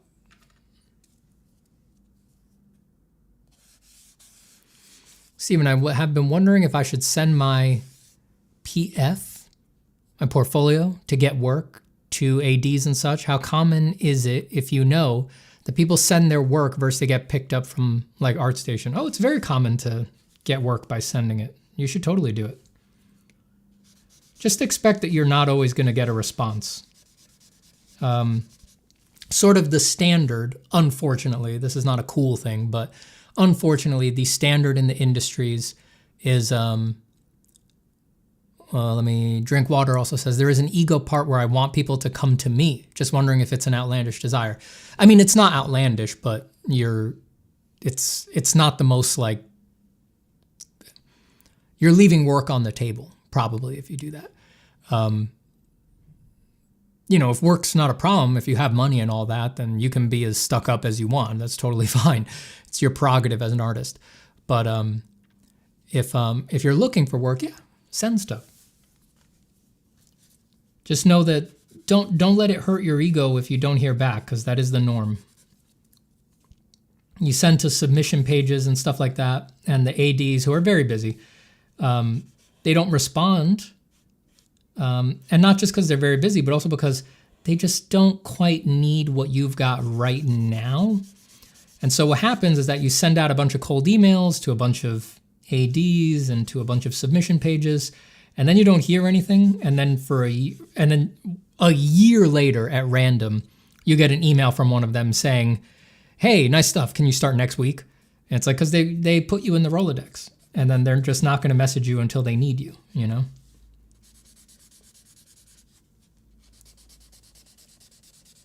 So if you're interested in that at all, it's a good thing to get that going now. Get that stuff going now in your life, because like I said, it might take a year for it to come back.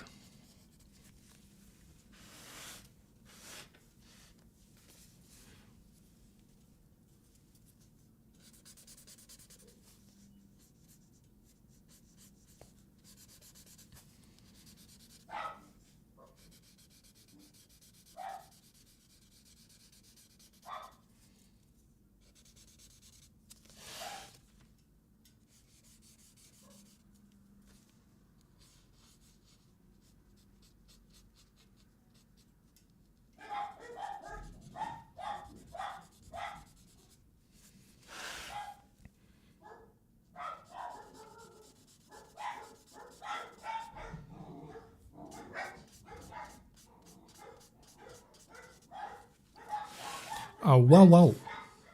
A boof boof, say the dogs.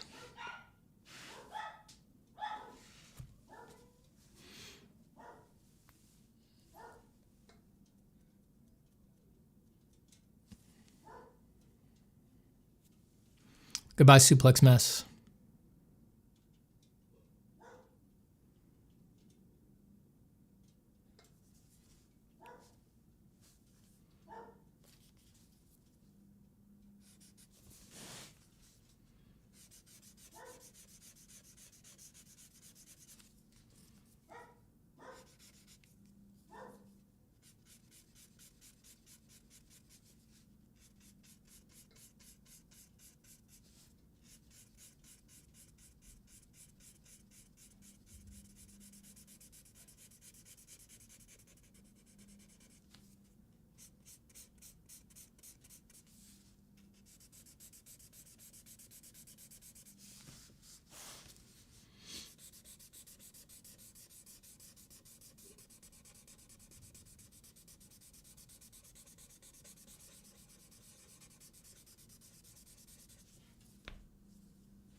Sorry for the stomping. My pencil sharpener is completely full of shavings.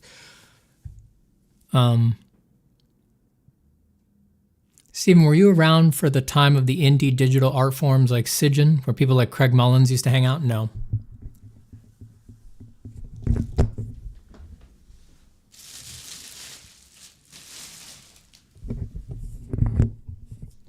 I was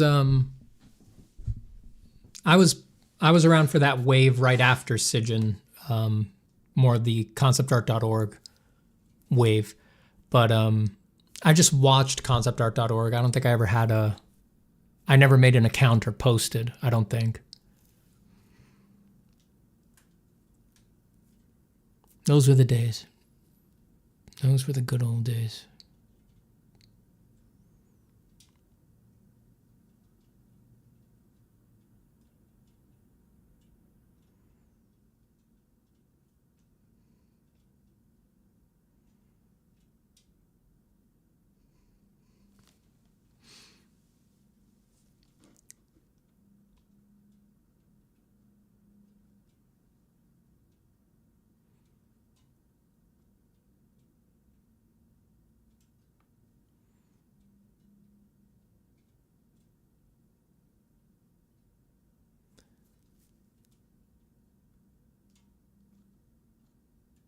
Seeing Mad Mlad say, I got overwhelmed with FFI too. I think you should take breaks and come back to it. But I'm looking for...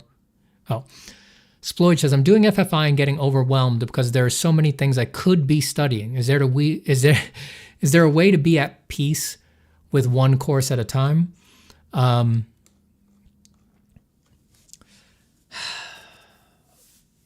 There is a way, but are you ready? You know? I'm not sure I could give that to you. You know, we live in an age where everybody's vying for your attention, and there's a billion things out there that are claiming to be good and worth your time. And the difficult thing in our era is narrowing down and focusing, right? That's an internal fight. You know, you've got to do it yourself. I will say that the nature of life is not to do absolutely everything, right? That's a capitalist delusion that people are using to keep you buying stuff. The real substance of your life comes down to what you focused on at the cost of closing out other things. That is where all the really good things in life are. That's where things of value and difficulty are. And in the end, it's you sticking with those things.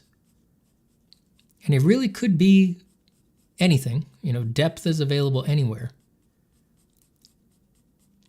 But it's in the sticking with things that value is built. Long-lasting value.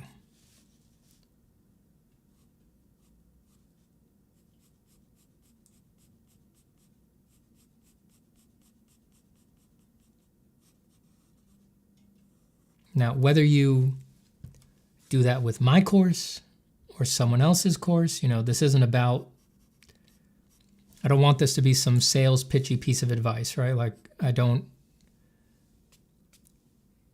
it's okay for this lesson to be learned not in my course, but if you want to be an artist, it's one of these vocations that it demands that closing off more than just about anything else, you know? An individual drawing takes a very long time, and the whole practice takes a very long time that indeed you could have spent doing anything else. And you really do need to be able to make your peace with that. Because otherwise it's very easy to just wind up sitting around as an artist saying to yourself, shit, I should have been a dentist, you know?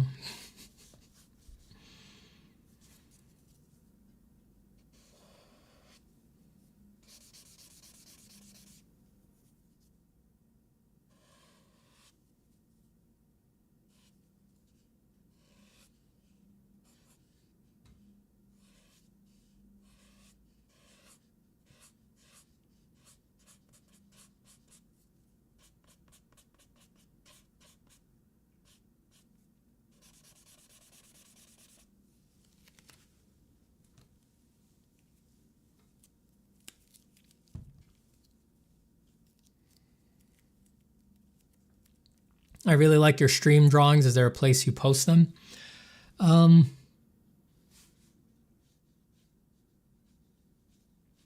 mean, occasionally to Instagram. The Patreon is the most reliable place for me to where I post everything.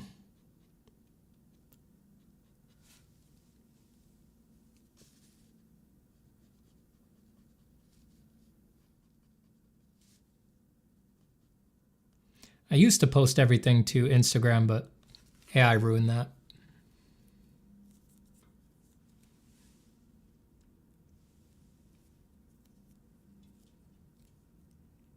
Is this an A5 moleskin sketchbook? I don't know the international size. It's the 8.5 by 11 inches one.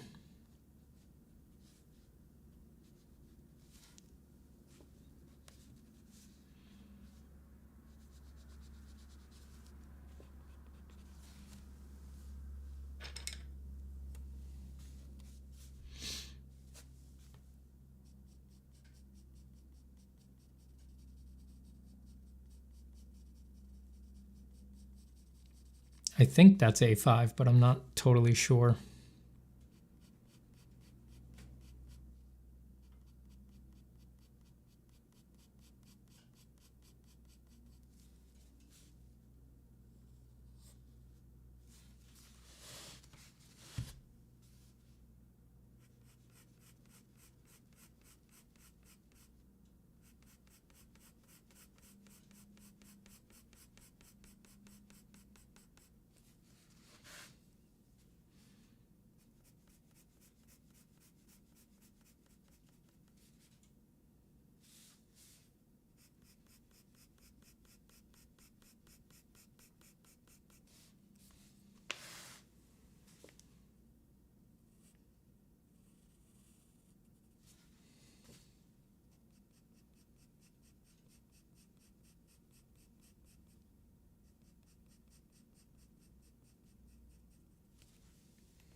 That damn US Imperial, you know.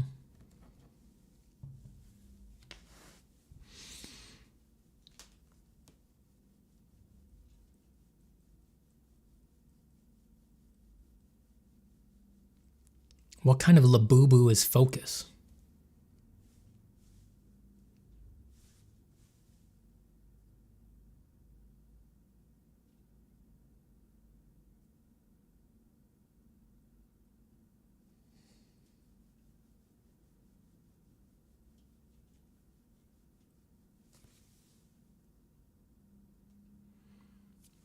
Bro, that cringe. Says just started at a pretty highly regarded college for animation and the character design professor is not really teaching anything. Ugh, sorry to hear that. Is it his first time teaching the class? Because a lot of people, they really don't know. Going in, they don't really know how hard it is to make good curriculum for art education. So he might have thought it was going to be easy. And then he sat down to do it and found, oh, this will take a year. And they only pay me for contact hours. Whoops, guess I'm doing nothing.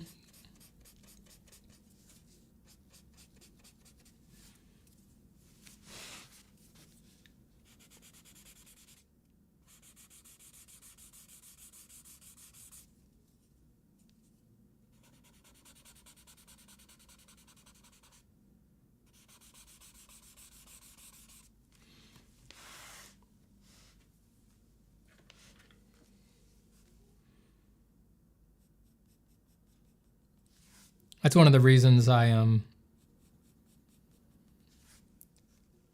wanted to make my online classes.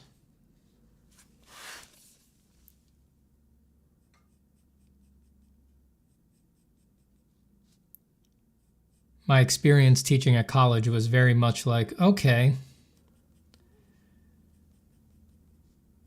well, art is like one of the hardest things to teach.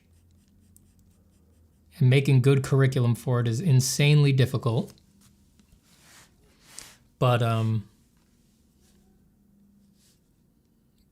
want the students to learn.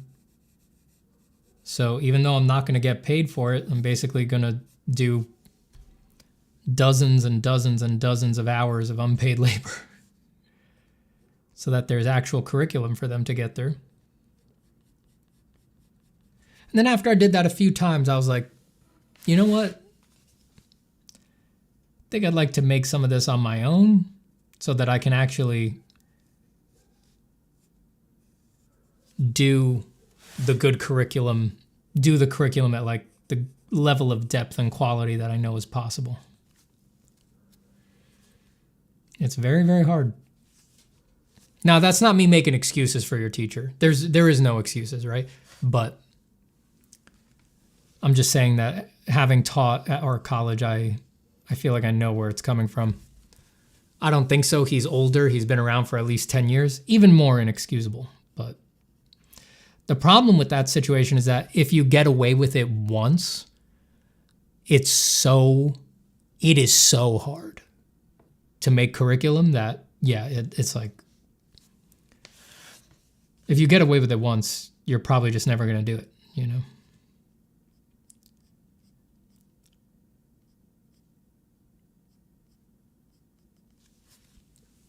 Leave them a bad performance evaluation at the end of the class.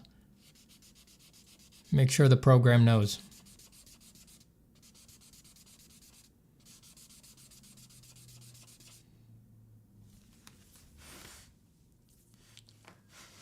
My performance evals at Art Center were always the same thing. They're very sweet. It stayed with me. My evals were almost always the hardest, best class I've taken at Art Center.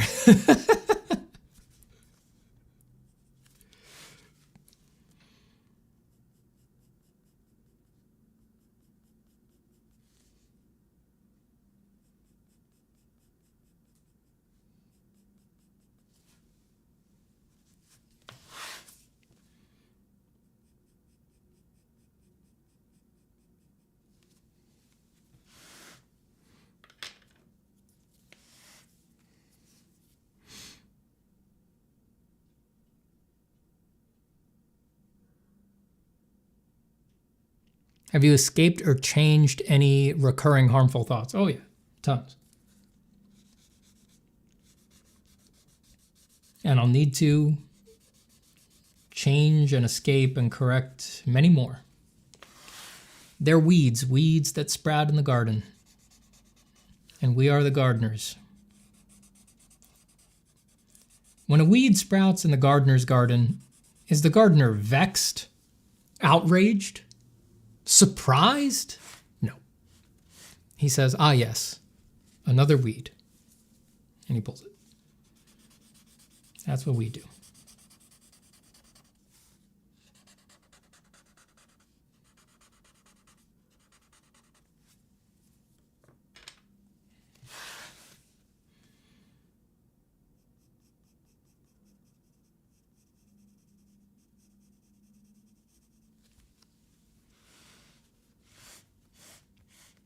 Hitoshiro, right? Hitoshiro gives 10 euros. Thank you so much. I appreciate it. And says, I hope you're doing great today. I am. I'm drawing in the sketchbook. I'm doing transmogrified anatomies. You know I'm doing great. Thank you so much, Hitoshiro.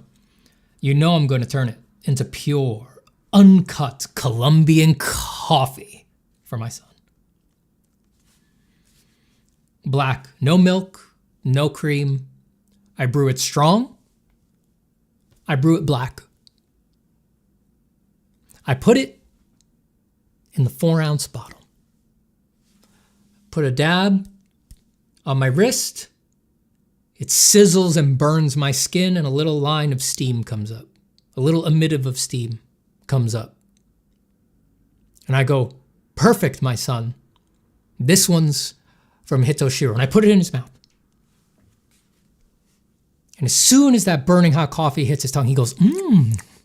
And his eyes glow white with power. And a coffee brown aura begins to emanate from his body. He levitates into the sky, vibrating vibrating. And I see the sacred geometries of the caffeine molecule all around him. And before I know what's happening, there is a great rushing sound. And then I wake up on the roof of my home with him next to me, peaceful and safe in his sleep sack. All is well. All is well.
Mad Lad says, I do actually feel like sometimes caffeine knocks me out of depression. And I don't know whether to be concerned about that or not.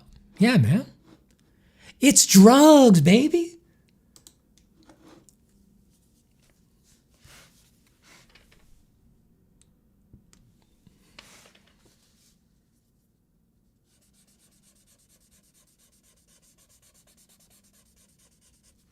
I have definitely in the past spoken the words to my wife, oh, I thought I was depressed. I just didn't have enough coffee. But totally seriously. I felt exactly what you're talking about.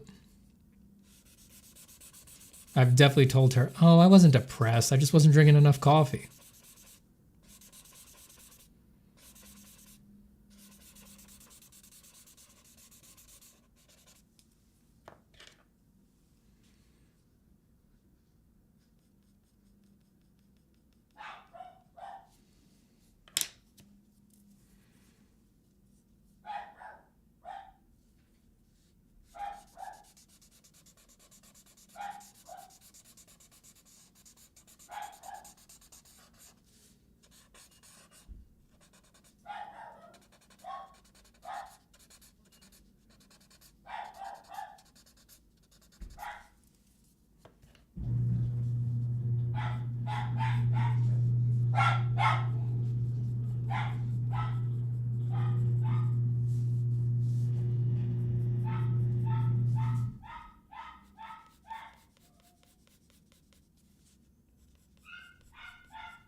You're just going to have to accept that the dog's going to be barking for a bit.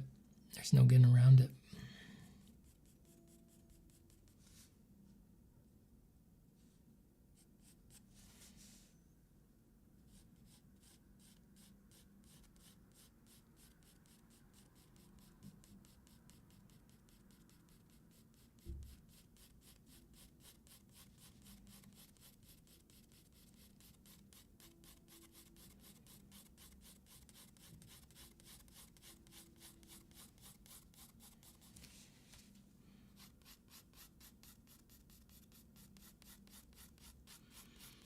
We all have to make concessions for our sweet doggies.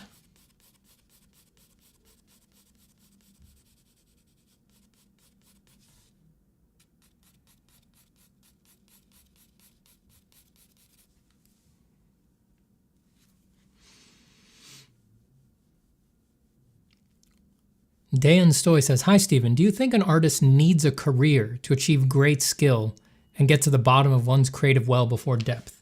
No. No, I don't think it's necessary, but I do think it helps a lot of people.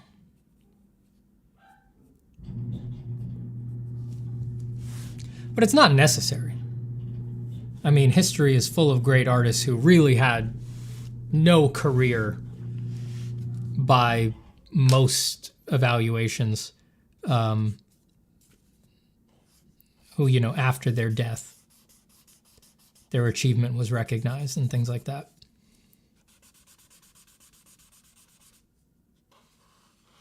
So it's not necessary, but for a lot of people, it's like the career helps because then you get to do art all the time, right? Instead of having to do other things to maintain your livelihood. But no, it's not necessary.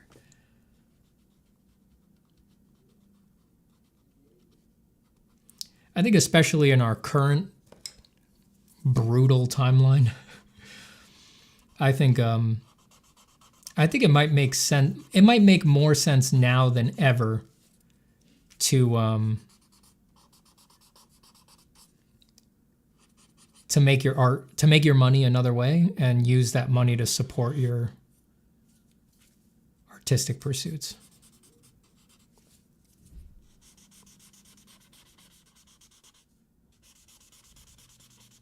That's not going to be for everybody, of course. You can't make a blanket statement like that, but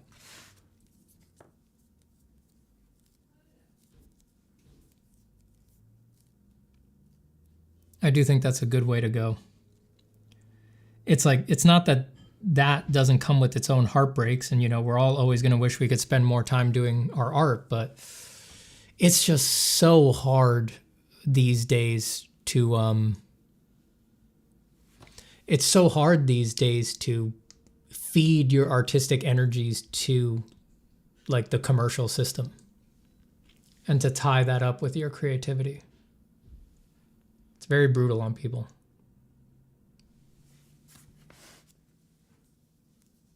I think for a lot of people, they would be much happier in the long run, much more able to focus on the true extent of their creativity without putting all of that on the practice.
Emil says, Steven, any tips on dating and relationships? I have not dated in the modern era, so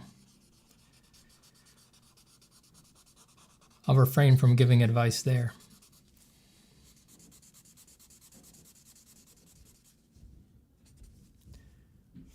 But in terms of relationships, I mean, obviously, you got to find a ride or die. I mean, if you're going to be a certifiable psycho like me, you need a ride or die.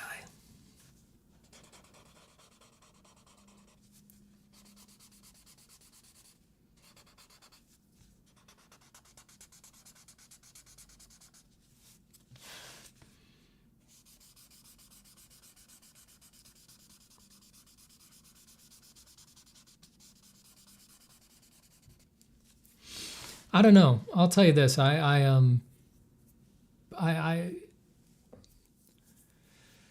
feel very lucky to have dodged a bullet on dating in this environment.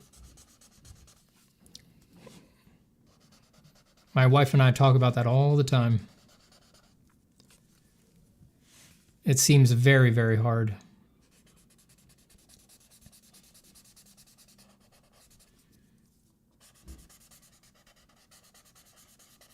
Everything seems so commodified, you know?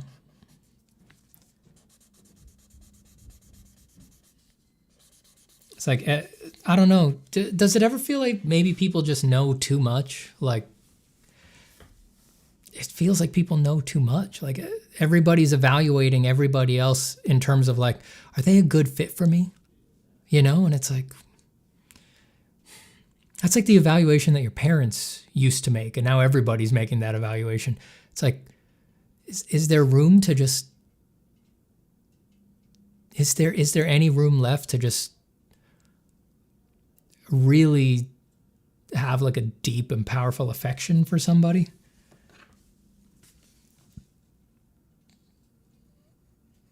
Because spoiler warning, everybody fucking sucks if you go looking for the stuff that makes them suck.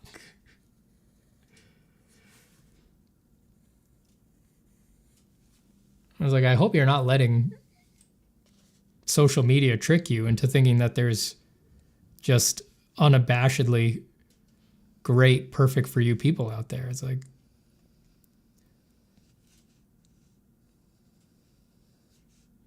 I never met anybody who didn't have shit about them that sucked. You know? Love is irrational, transgressive,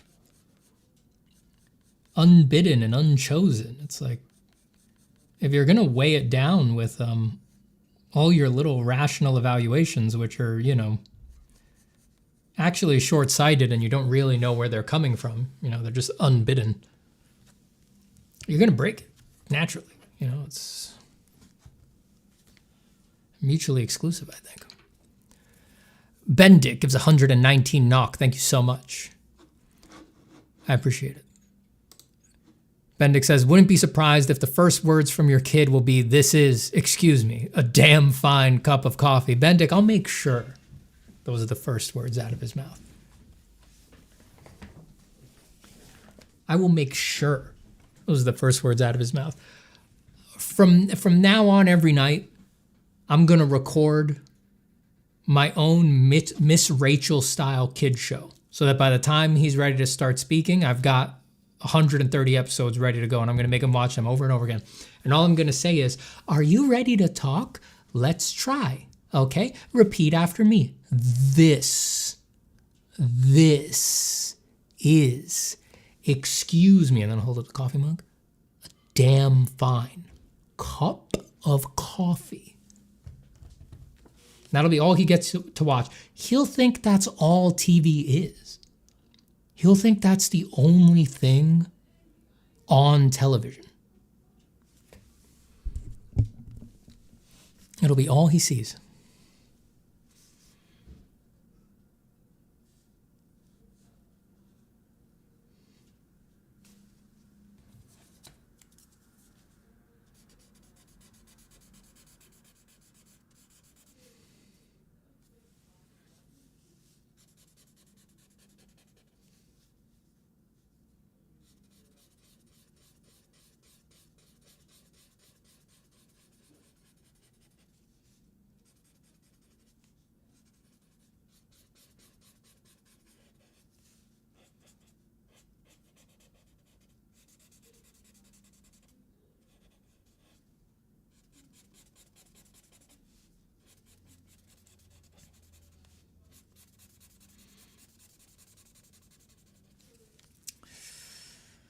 can hear my little boy is back out there.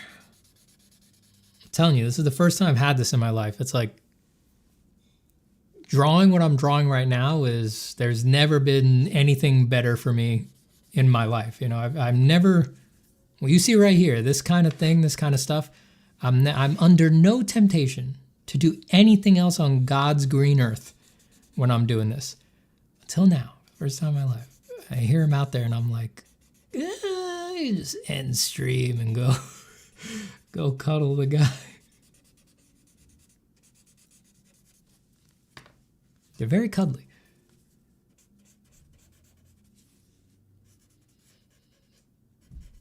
The evolutionary impulse to find them extremely cuddly is very powerful.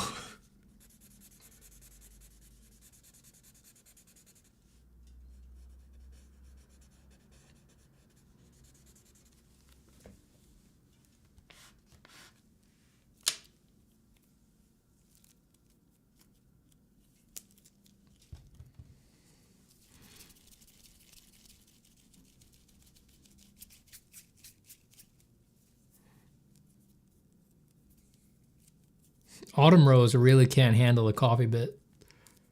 It's freaking her out. Coffee, coffee.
So when are they going to make me the new and only mod of our art?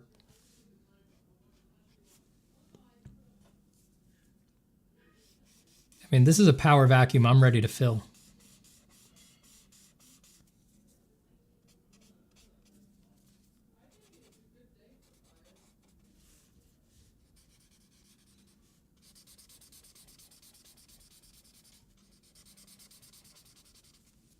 Give me the power. I'll make sure there's only good stuff on our art. I don't know what's on there now, but I bet it's social media coded goddamn bullshit. I'll make it good.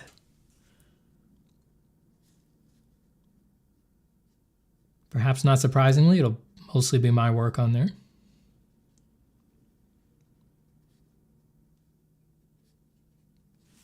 There might be the occasional bit of good company. Sargent, Michelangelo, you know, people who are on the same level.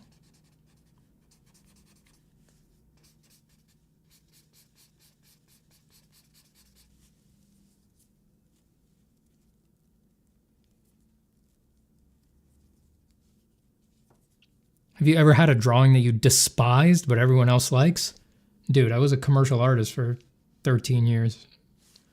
Most of my career.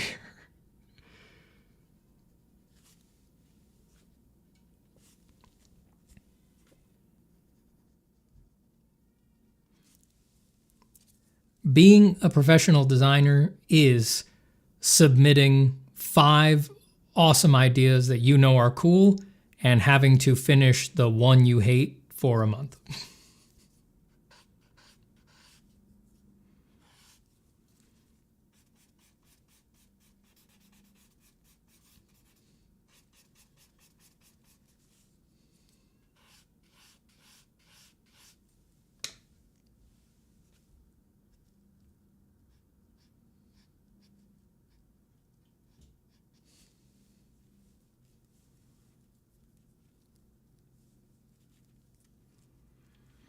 Stephen, what is your favorite non-visual inspirations for art? Oh, I mean, that list would be too long. I mean, I read a lot. I'm very inspired by what I read.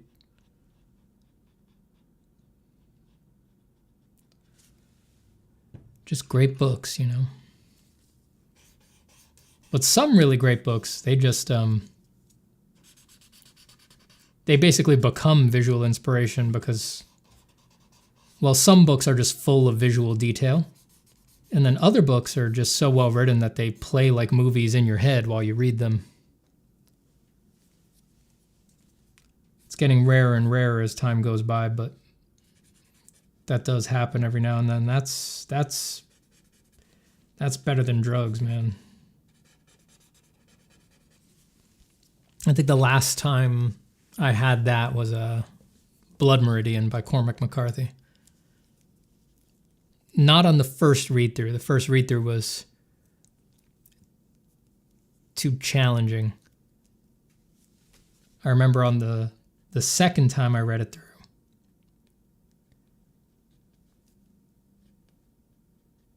it did the thing. It played like a movie in my head, and that was great.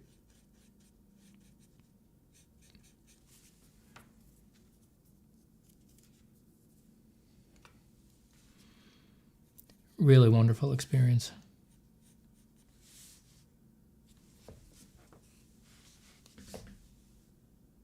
Who did you try to impress the most in your field? Impress. I tried to impress a bunch of people when I was in school. It did not work. But after that, I think I basically stopped. I kind of grew out of it after college.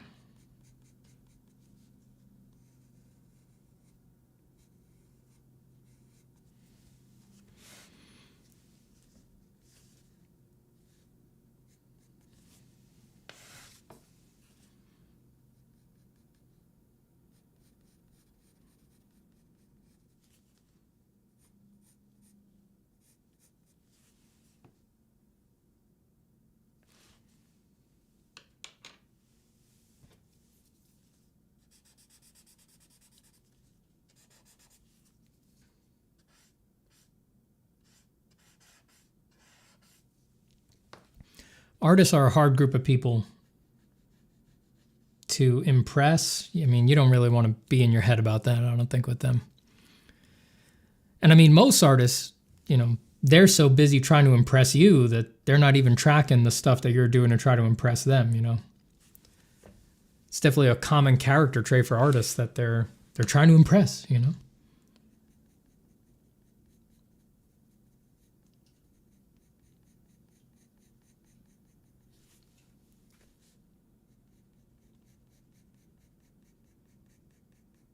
It's like every artist is trying to make impressive art, hoping to make it so. The idea of influencing people and kind of leaving them astonished a little bit is pretty pervasive.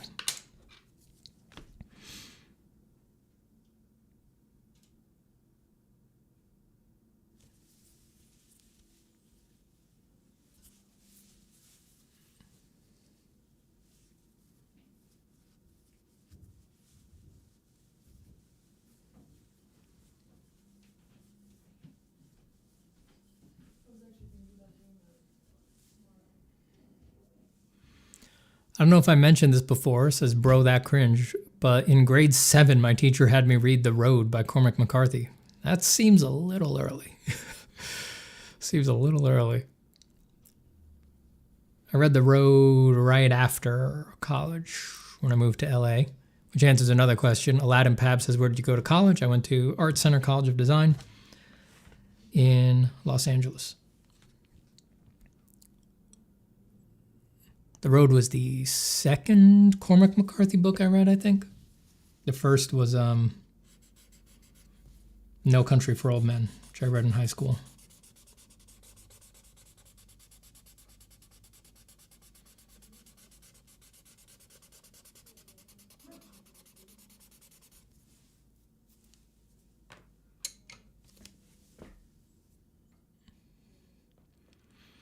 Good electric sharpener. I use the big X-Acto brand one. Ever read anything from Arturo Pérez Reverte? He's got some fantastic crime novel. I don't read crime novels.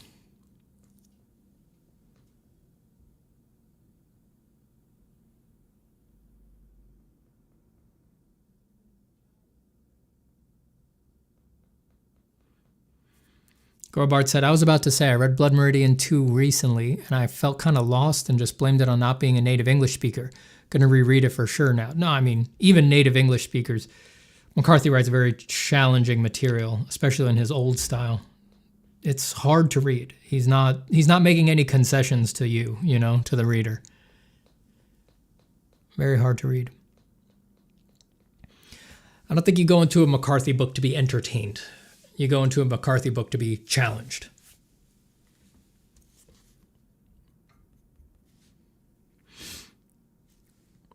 Goodbye, the Tonga Mandapium.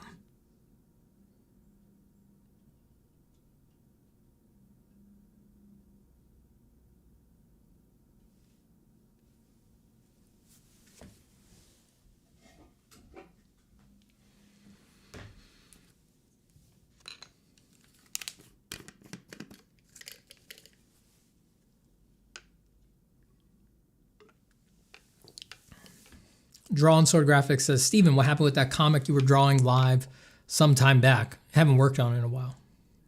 It's on hiatus.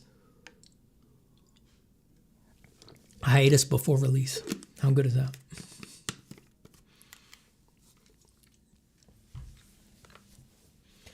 I had a kid, and the comic was not written as if I was about to have a kid.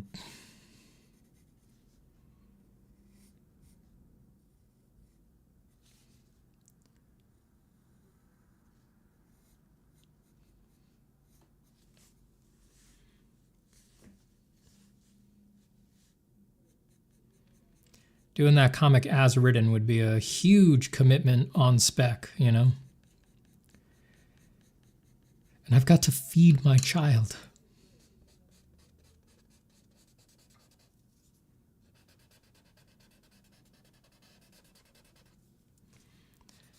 This Colombian coffee ain't gonna pay for itself.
What made you make a comic? At first, I just needed some stuff with context to design for my design course. And I wanted to do that with a buddy instead of doing it on my own. That always helps because then you get some design criteria that are sort of outside of your own head, makes it more realistic. And then it just grew from there.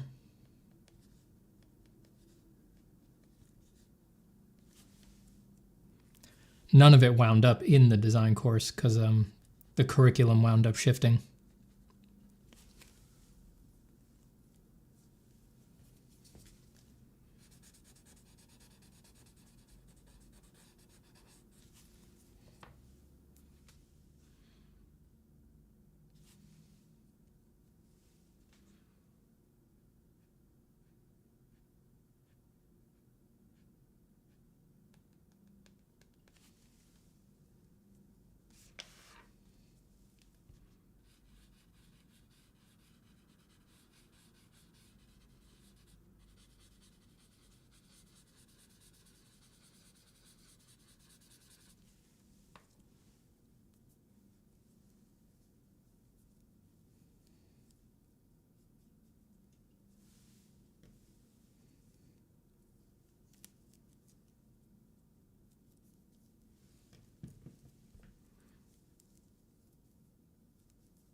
Aisha W. says, I bought your course when I thought my life was slowing down. That way I had more time for it. Then life has been slapping me around lately and I just want to back away from the world and be selfish. Oh, sorry to hear that. I hope it stops slapping you around soon. But that's the great thing about courses like this. They're there ready whenever you are. You're not on a clock. Still maintaining daily sketching, so not to get spiritually constipated though. Good. That's essential. That's why we draw, people. To avoid spiritual constipation.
Cynocephalus says, love how you create those believable volumes for imagination. Thank you.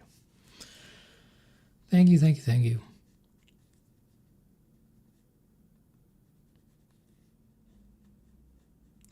It's been a lifelong pursuit.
Goodbye, Rainham Berevier.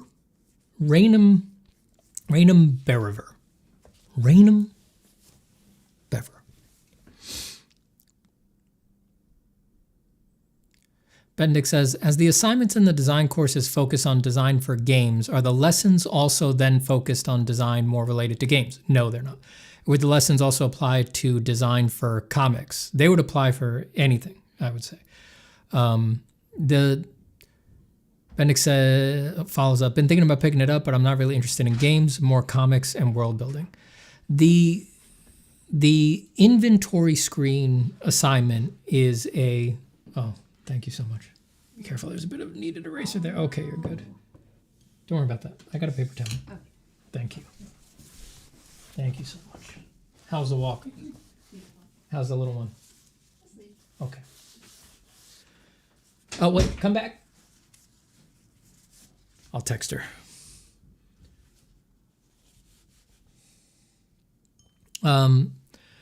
The assignments in the course, the inventory screen assignment is a holding template for the basic design ideas that we discuss. You know, you say, as the assignment in the design course is focused on design for games, it really isn't. It really isn't. The main lecture portion of the course is on the elements of art and principles of design, and I don't focus on games in that discussion. I mostly teach those concepts with a little bit of concept art for like movies and a little bit of illustration, but mostly historical illustration, like Golden Age illustrators and stuff like that, and historical painting. You know, people like Bouguereau and Lawrence Alma-Tadema and things like that.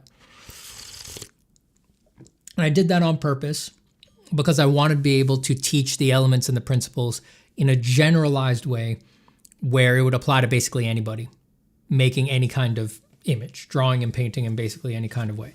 I didn't want to narrow it. After teaching the base concepts, though, I wanted to have an assignment unit, but given how broad design is, it can't just be anything and everything, right? There would be, the constraints would be too wide open. No one would ever actually get around to doing the assignments. They'd just go crazy trying to think what they're going to do. So I had to pick something. And I wound up doing the hypothetical game inventory screen. I need to be very clear that that is not that is not really me focusing on design for games. Because if I was going to focus on design for games in that context, I would need to be focusing on here's how to really design a UI for a video game. And I teach nothing like that. I don't have the experience to teach something like that. I'm not a UI designer, right? It's a graphic design task, a graphic design and asset design task that people have been able to bend into all sorts of crazy things and do like, so you say that you're more interested in doing comics, right? Lots of people who are doing the course already have an idea for a comic that they've been thinking about for years. And then they're just basically pretending I'm going to make a inventory screen as if my comic took off and there was a video game of it, right? And we just use that as a, like I said, like a template, like a holding concept for exploring everything that we learned about the elements and principles.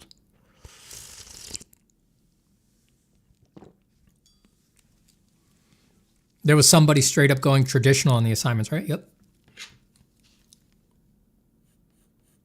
I don't know if they've changed their mind at this point, but there was someone who was going to go traditional.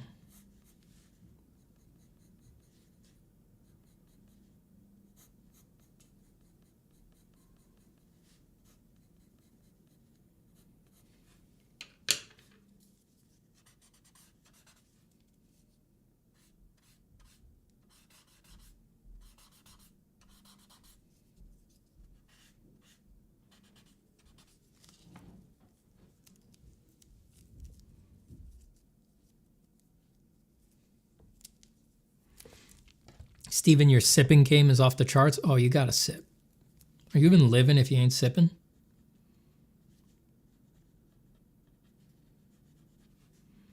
You gotta sip loud and proud.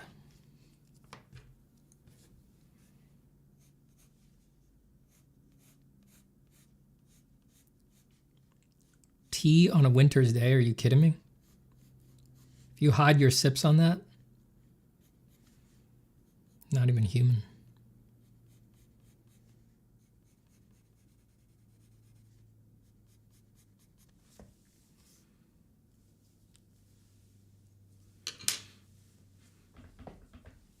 Hold on.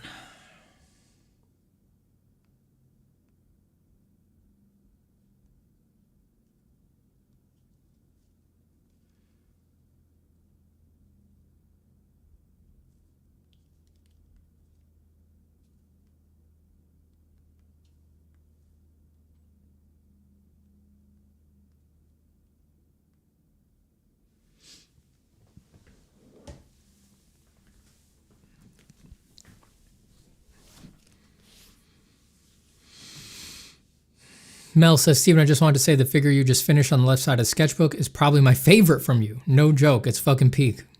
Go figure.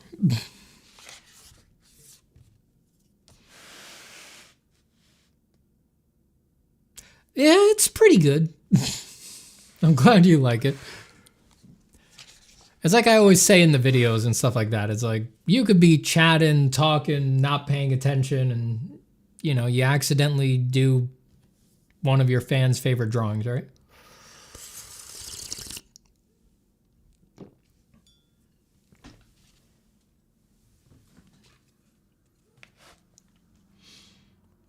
You never really know.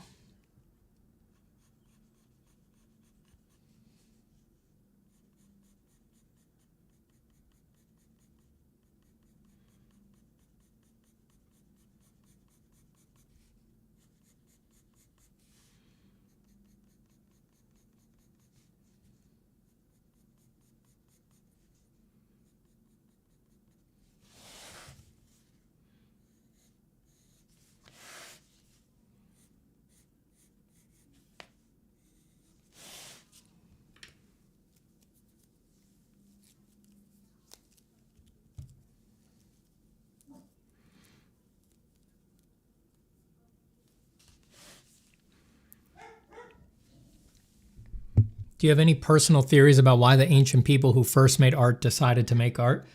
I doubt they decided. I think it was probably a compulsion.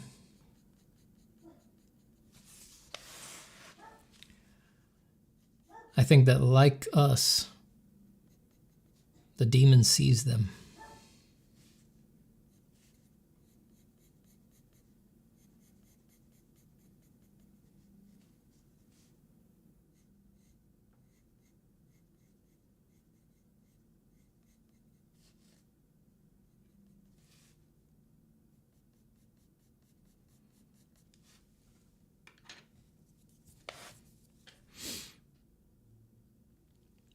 Thanks, Vizona.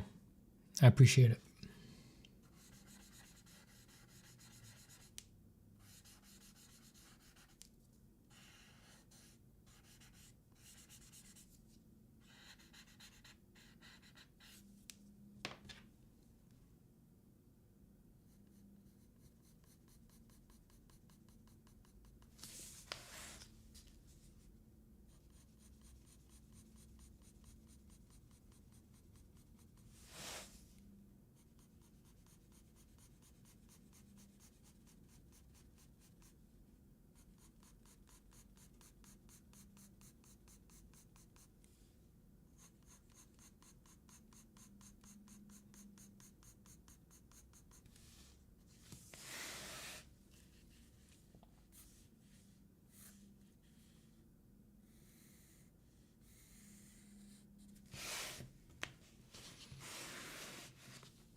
How did you become so good in anatomy?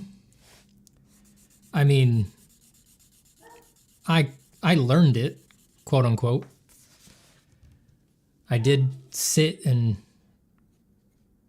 go through the anatomy books, and I took anatomy classes, and I studied models, and I went to cadaver labs, and spent a lot of time putting together in my head the puzzle that is the human physiology. But beyond all that, really, none of that would have done much if I didn't spend thousands upon thousands of hours doing this, messing around with the figure.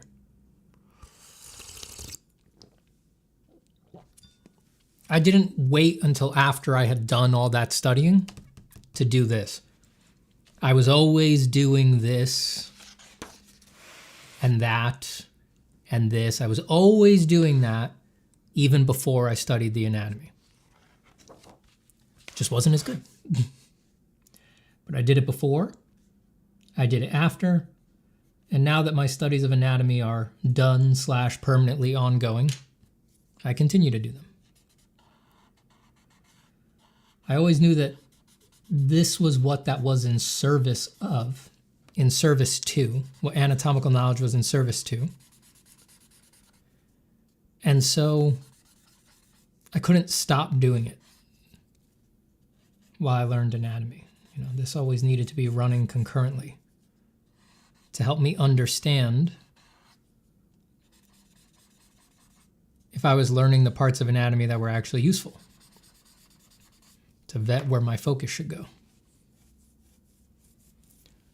What's a cadaver lab? That's when you go look at dead bodies at like a college, at like a university or something like that. Say, bodies.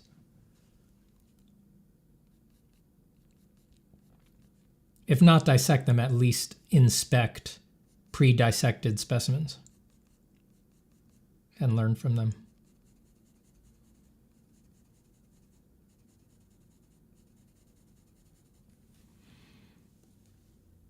And if you've got the right hookups, they'll occasionally let an art student in there instead of only med students.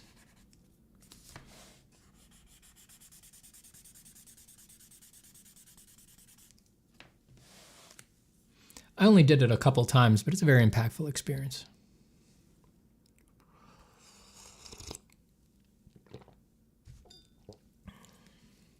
Do you think studying models in front of you is better than drawing them from a picture? Yes.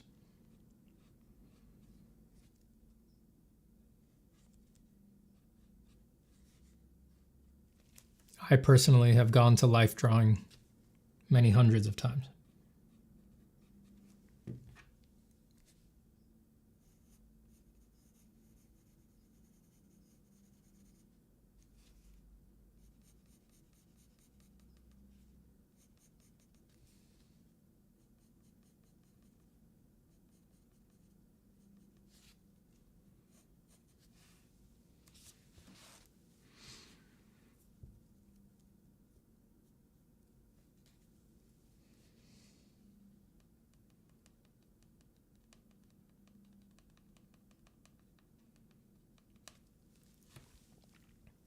Shady on Fire says, Steven, my dude, can you speak about what to do in case I got stuck making a portfolio and present in it for 2 years?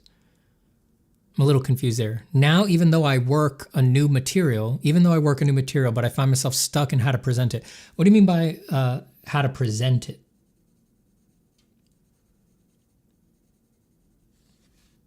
You mean like how to lay the portfolio out? Like what order to present the work in? What do you mean by present? Or do you mean there's a context where you actually need to talk through it? Which would be great. That would be great. Having a chance to actually talk through your portfolio is way better than just spitting it out into the void and hoping it makes an impact on its own online.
Dogs are barking at nothing, by the way. Not a thing. There's nothing out there.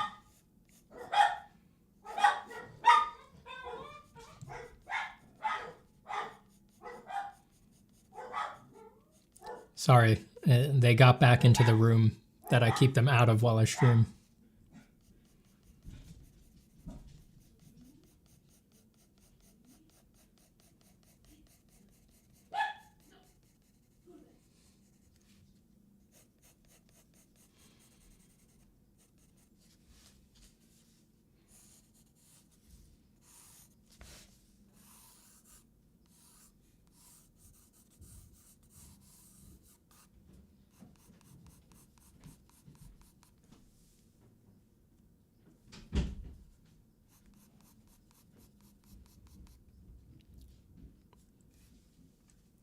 Where'd my other pencil go? Where'd my other pencil go? What'd you guys do with it? Why do I keep having... Oh, it's right here. Okay.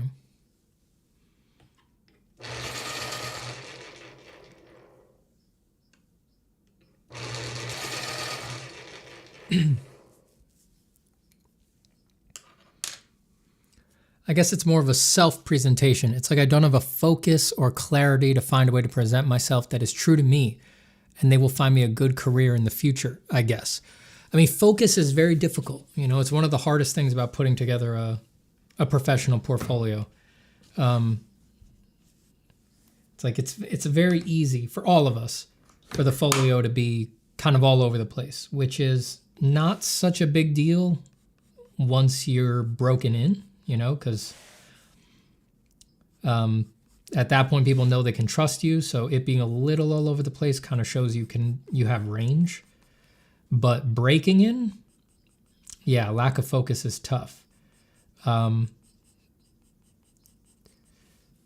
Unfortunately, you know, since I don't have any other more detailed information, the general advice there is you need to cut stuff. You know, the easiest way for someone who's trying to break in to focus their portfolio is, you know, not to add stuff because that takes forever, but to cut. Take things out.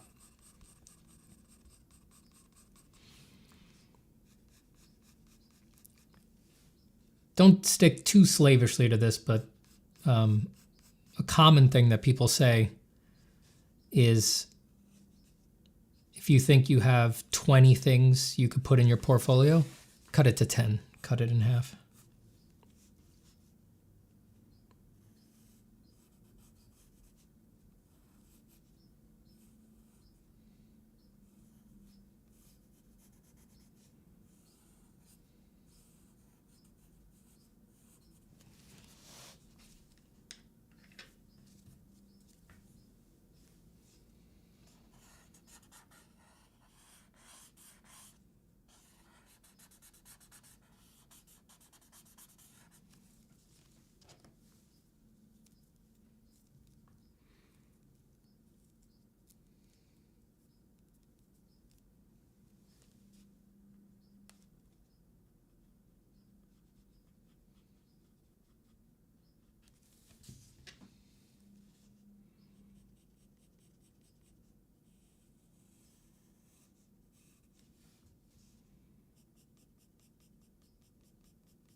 Tanner Larson says, Steven, huge fan. Thank you. This is the first time I caught you live. I'm a full-time artist and tattoo artist. Nice. Very nice. Sweet. I'm super into spirituality as well as I know you are. Very into the non-dual traditions of, and then cliffhanger. Well, happy to have you here, Tanner. Glad you could catch a stream. And oh, we all love spirituality here. There's a follow-up. Vedanta, Zen, and Tantra. I used to be into a lot of darker art and death metal, and my art had a path as far as aesthetic. But after a ton of meditation and soul searching, my art has kind of been kind of uninspired, and I'm lost in between. Where do you think the concepts of non-duality and emptiness are merged? I know you said your spirituality really helps you in your art.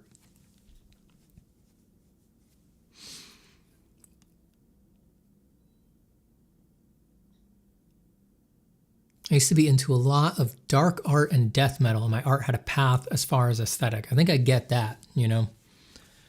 The darkness can really guide, you know, what kind of work you're going to do, what kind of shapes you're going to use. I definitely have that.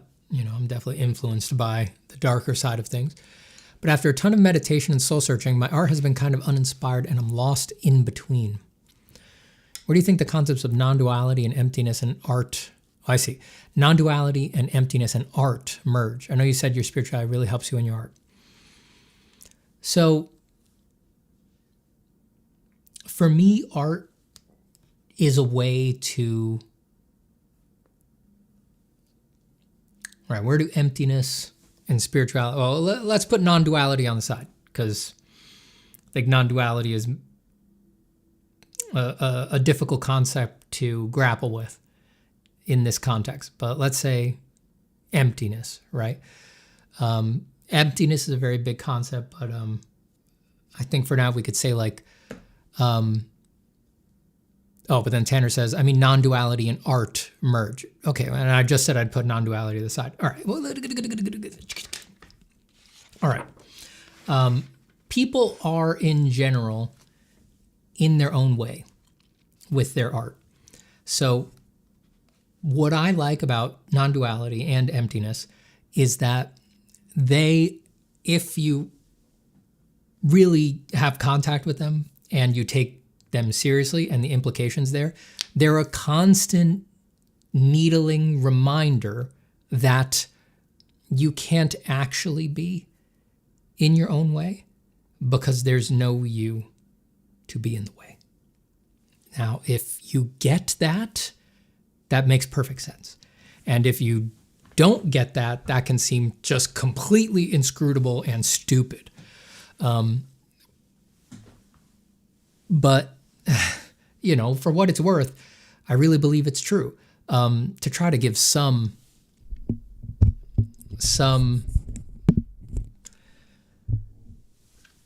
to go a little bit the way of Alan Watts and just put it too directly, perhaps at the risk of it being so direct that it actually makes it so that it doesn't land, which would be a shame.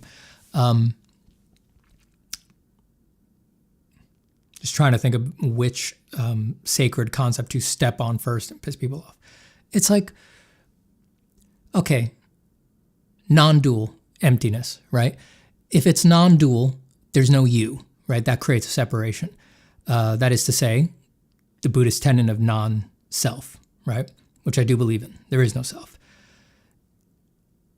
You and whatever it is are the same thing. You are the ground floor of the cosmos in the same way that everything else is. That to me is just matter of fact. It must be true, right? Otherwise you're the devil, basically, right? You're something not of the world, and I don't believe that that's true. So non-dual, you are perfectly unified because there's no you that couldn't be. You are just... So what does that mean? That means that you are tied in. It also means there's no free will. You know, that's a classic problem, right? we have to grapple with that one. But let's skip right over it, right? Let's just accept that it's true, right? There can't be free will. If you bite the bullet on non-self, of course there's no free will, right? That's just like a comical corollary. It's like if there would need to be a self to have free will. And since there isn't one, where would free will obtain? Where would it actually obtain? Depression, why would I even get out of bed in this morning? If there's no free will, that I'm not allowed to hate the person that I'm angry at, all of my traumas, I have to forgive people, all this. Yes, I know it's very, very difficult. Yes, I know it means that your religion is wrong or invalid and everybody has to be angry at me now, whatever. Let's accept that it's true, that there's no free will. If there's no free will, everything that you do is imminent, determined. And even though people hate this word, I don't understand why, is fated. It is fated. These two drawings that I did today, from the miserable small view of the world, they're just random. They're just whatever, right? From my view of the world, they couldn't possibly be. They couldn't possibly be random, no context drawings. That's impossible. Everything about the turning of the earth, the shining of the sun, my body, my existence, my entire personal history, the conversation that I'm having with you, the temperature today, how many times my dogs have barked, the last argument that I had with whoever in my family, everything made these. It's all, and it's not even in like just a causal chain, it's that they are the same thing. This is my son. This is my memories of childhood. They are the same thing. They have to be, because the concept of non-self, that is to say non-duality, it extends to everything, right? It's not just that you don't have a self, it's that means nothing has a self. Nothing is a separate thing. Nothing is a separate construct. So since it's not just you, but everything, they're all the same thing. It's all the same thing. And the same way that I could say, this is beautiful things in my life, right? Like this is my son, this is my memories of my childhood. It's also all the darkness in my life, right? It's my greatest traumas, it's my darkest hate, it's all of the bad things about me, it's the good things about my friends, it's the bad things about my friends. It's absolutely everything. And they are utterly imminent. They're utterly imminent. They could not have been any other way. Yes, they were determined. No, there was no other option. Yes, they were fated. And so they're very important, actually. And from that viewpoint, again, if you can get beyond the words, if you can actually have impact with that viewpoint, if you can live from that viewpoint, it's very clear that it is your responsibility to sit down and get these things out. And you don't have to know what they are. You are an illusion. What does it matter what you think you know? These are fated products of the universe. They need to exist. They're out. What happens next is not up to me, right? They just got sent out to the thousands of people who watch this stream during its runtime and to the people who will watch it on the VOD. Their impact on the cosmos, butterfly effect, multifarious. I mean, it goes beyond how good or bad I think the drawings are, or whatever the fuck they might wind up in some portfolio or someday. That's nothing. It's what it's going to do to Mad Mlad and Shady on Fire and NMO August and everybody else, Those impacts, those ripples interact with everything in their life, right? And just a couple steps of that completely outweighs in importance everything that I could personally attribute to the drawings. So from this viewpoint, this is where the art making becomes eminently spiritual, necessary, a true sacred vocation. It's like I need to sit down and make them, and I have faith that they will do all of the things that I just said they will do. And it's my responsibility. And it doesn't matter if I'm sad, depressed, if I don't want to draw, if I'm happy, if I'm ecstatic, you just sit and draw. The responsibility is much greater than how I'm feeling in the moment. You just sit and do it.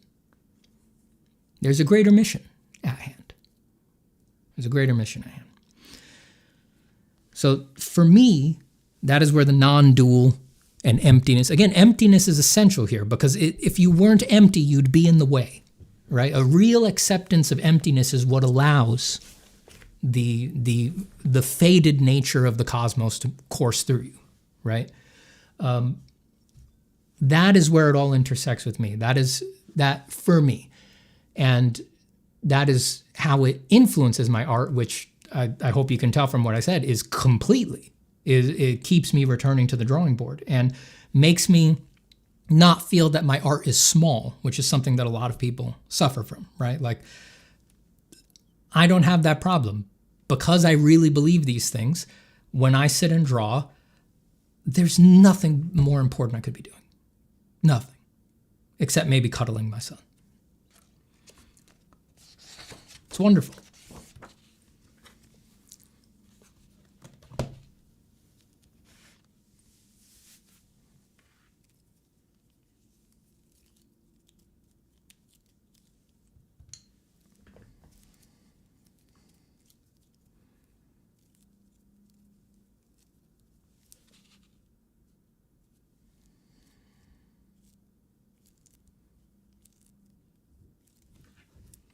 And I say all of that at the risk of giving it all away too directly, like Alan Watts.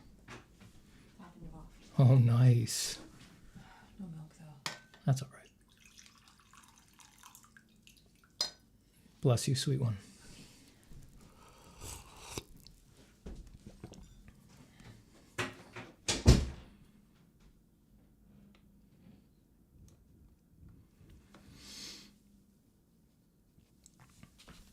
I Wear a Void says, are you saying that every emotion we have affects our drawings? Which is true, yes. Yeah, but I mean, the emotions are obvious. It's much more subtle and smaller things affect the drawings, produce the drawings, are the drawings. It's the emotions are like, that's obvious. You know, it's crazier stuff. Yeah, it's way crazier stuff.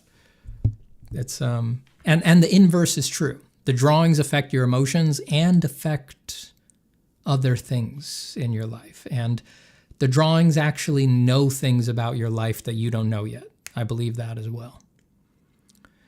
Dayan Soy says, so why is wasting time instead of drawing bad if it's also faded? I mean, of course it's bad, but it couldn't have been any other way, right? It isn't bad.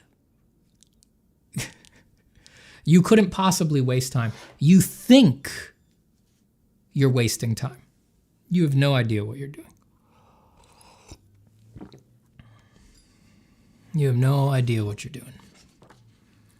That impulse, you know, whenever the free will discussion is had, people's resistance to the idea is fake, they always go somewhere there. That impulse to say, well, then why is wasting time bad? Why is not focusing bad? Why shouldn't I feel guilty?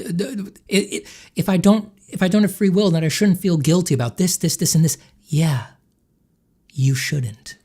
You're not going to trip me or any determinist up with any of that shit. It's like oh God, it's like your little evaluations about yourself and where you're at and whether you're wasting time or not, whether you're responsible or not. It's like, it's just popping into your head from limited data. You think you know yourself. Again, there's no self to know. You're fooling yourself. It's just thought concepts flitting in and out of the mind, and you're much vaster than you know. My dear friend, if you are wasting time, that is the cosmos wasting time. And that is no mere thing.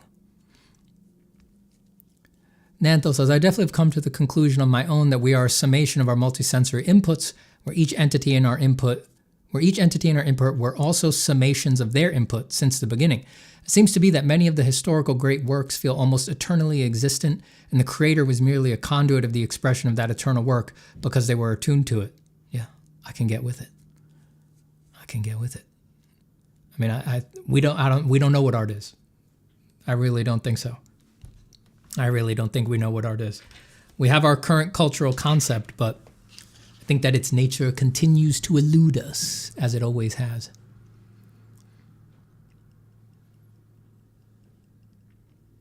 Wazy says, hey, Stephen, for the courses, is it fine to post updates in the comments as we work through the assignments? I've been doing that, but I'm not sure how it'd impact you considering your busyness. I don't mind if you post updates. I do. I try to regularly check for updates. It just requires me to resort all of the assignments and just look at them by activity. I try to at least read everybody's updates. So if you are regularly updating in the comments, know that unless I completely blanked, I do read those. That doesn't mean I have the time to respond to all of those in a robust way. The structured assignment critiques they're a heavy lift. They take a long time. So the updates, if there's something quick I can say and the update implies, like I see you maybe going a bad direction or there's something that's going to trip you up that I don't think you know about, I'll try to fire off something quick.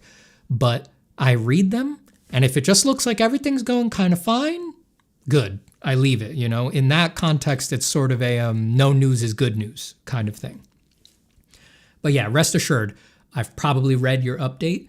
And if I didn't post anything to it, that just means I read it and went, okay, good, they're cooking, and I'll see them on the next assignment.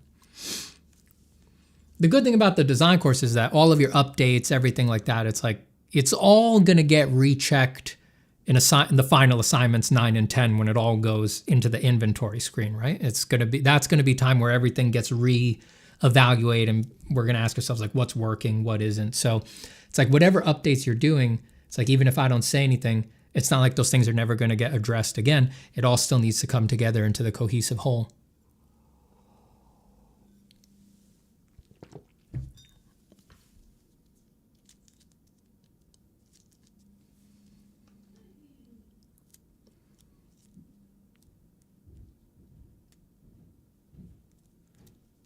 Kyo says, powerful insights, and I appreciate your thoughts on these subjects as always. We always got to get a little crazy in here.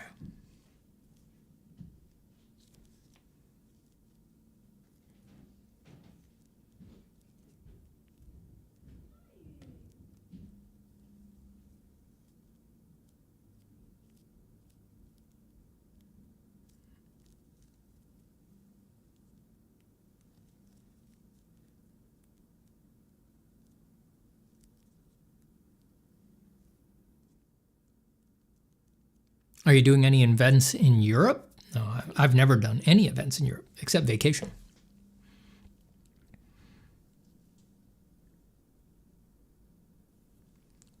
Sharp Calidor says, why is that feeling of oneness the common revelation? Because it feels like holistic. We are one idea. The we are one ideas are probably the antidote to shame, guilt, and hate. What are your thoughts on this? There's no way to prove this, but for me, it's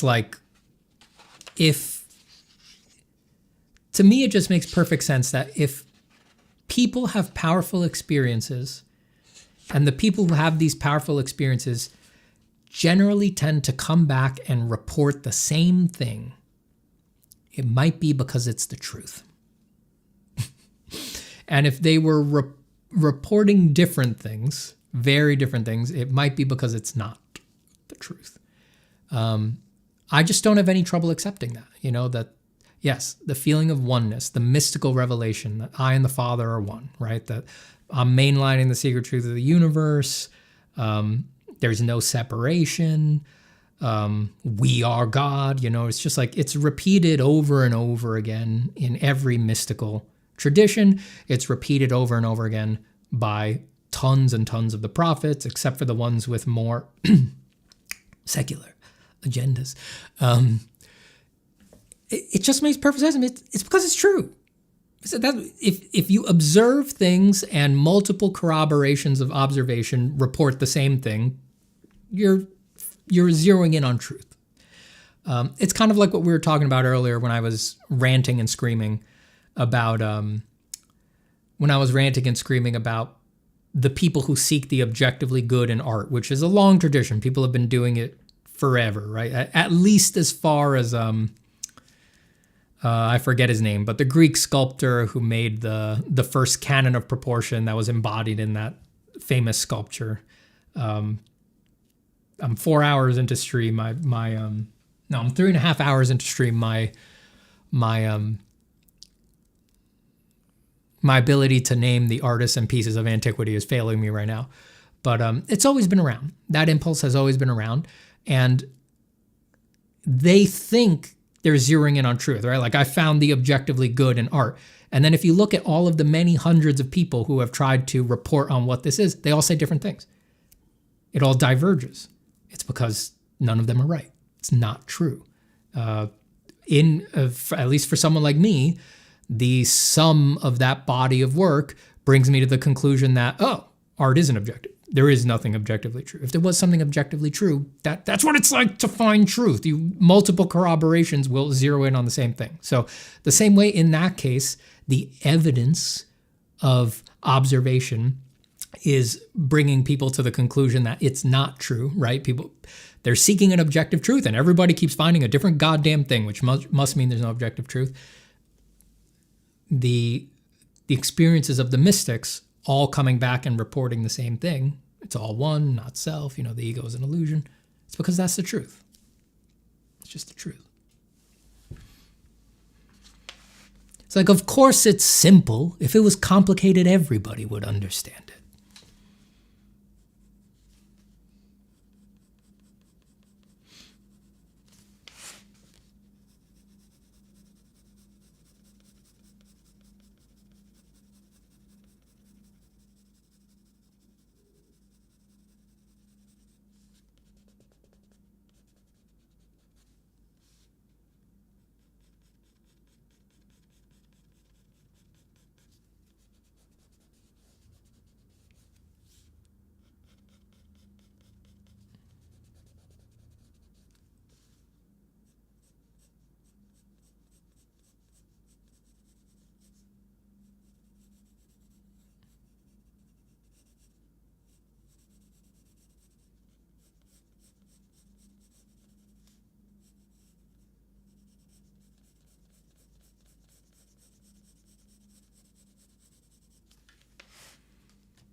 Steven, have you ever done animation? I can't do line art, so I'm thinking of animation with no sketch, but straight painting with shapes. Is that realistic? Yeah, people have done it.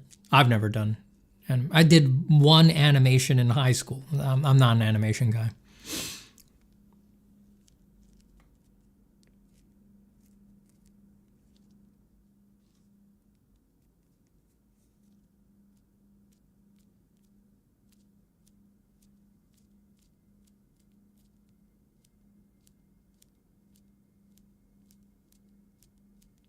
Tanner Larson says, you should do a small course on the intersection of spirituality and art. It would be so helpful and insane. I've thought about it. Maybe I've done more than think.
I mean, can you guys get your dogs to shut up? It is impossible. Just can't be done. The endless war.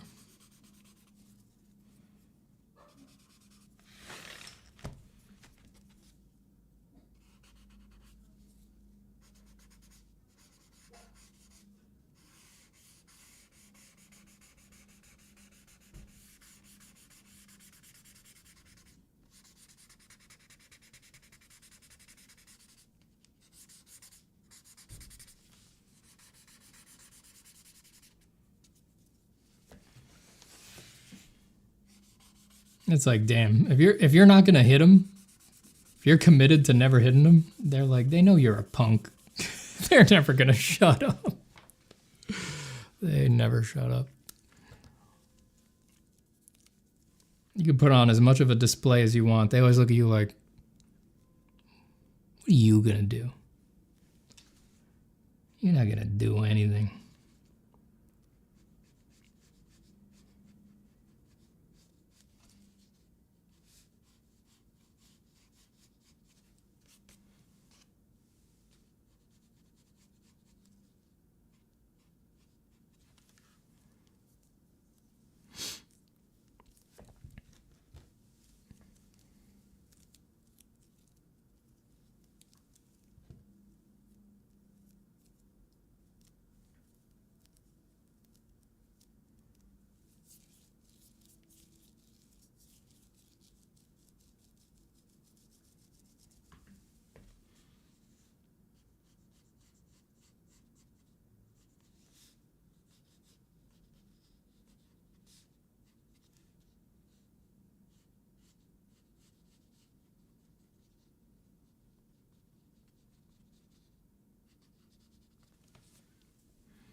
What's your dog's name and how did you come up with them?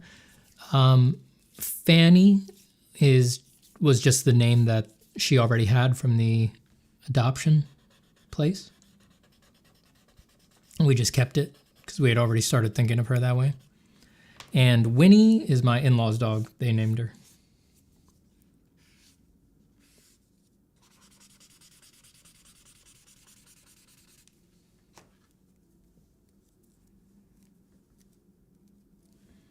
And if I remember correctly, they picked Winnie because they thought it sounded cute with Fanny.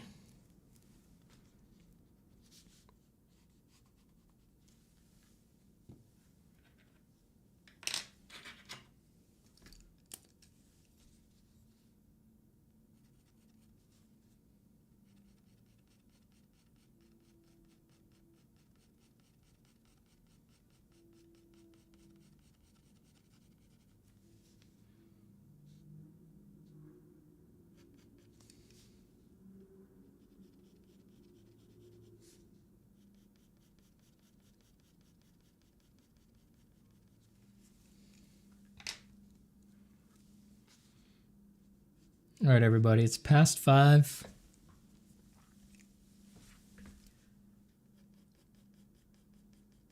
I've got to get going.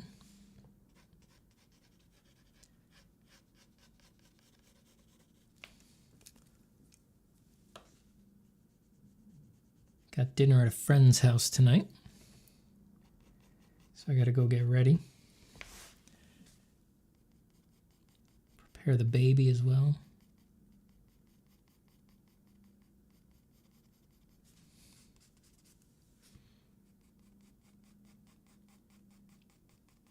Thanks for hanging out today.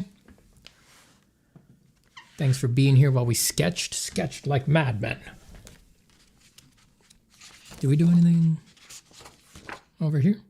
We poked at this a tiny bit, but we didn't really draw all of that. We did these two guys and that guy.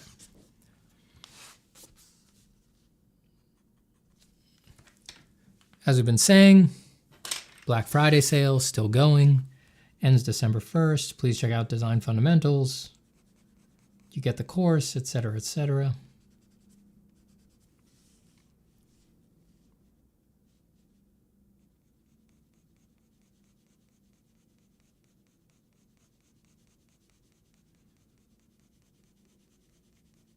Until next time, may all of your drawings be imminent and faded. Nanto says, how do you quell the urge to draw long enough to go to dinners at a friend's house? You got to do it. Can't empty the tank every day, as we say.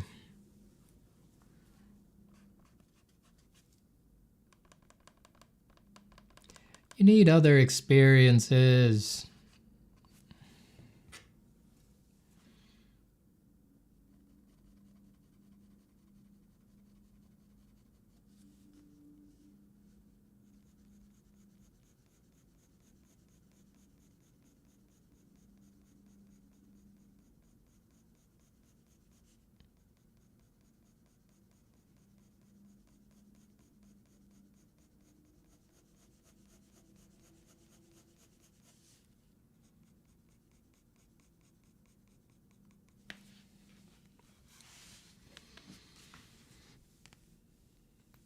Glad you drew today, Autumn. Oh, my neck. Did you hear that? Wazy says, Design Fundamentals is great. Not sponsored. Indeed, not sponsored. Thank you, Wazy.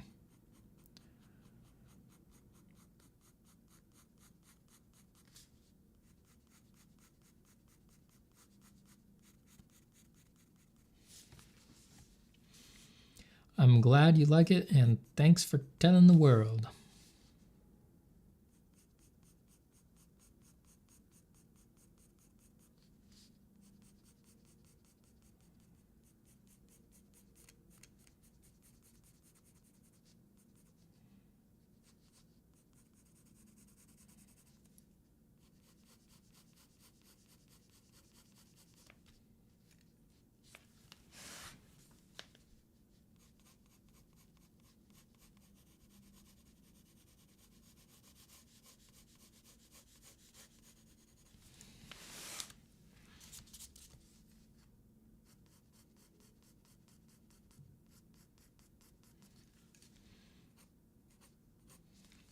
All right, let's leave it there.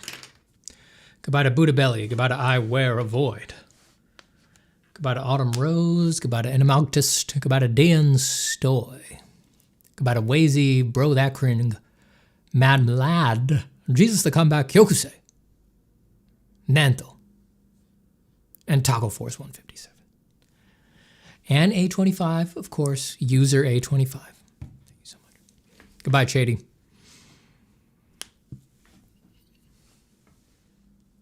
Goodbye, everybody. Peace out and many props. Many, many props. See y'all soon. And for those of you who get the course, I will see you in Course Land. We'll see you in Course Land for feedback. Bye, everybody.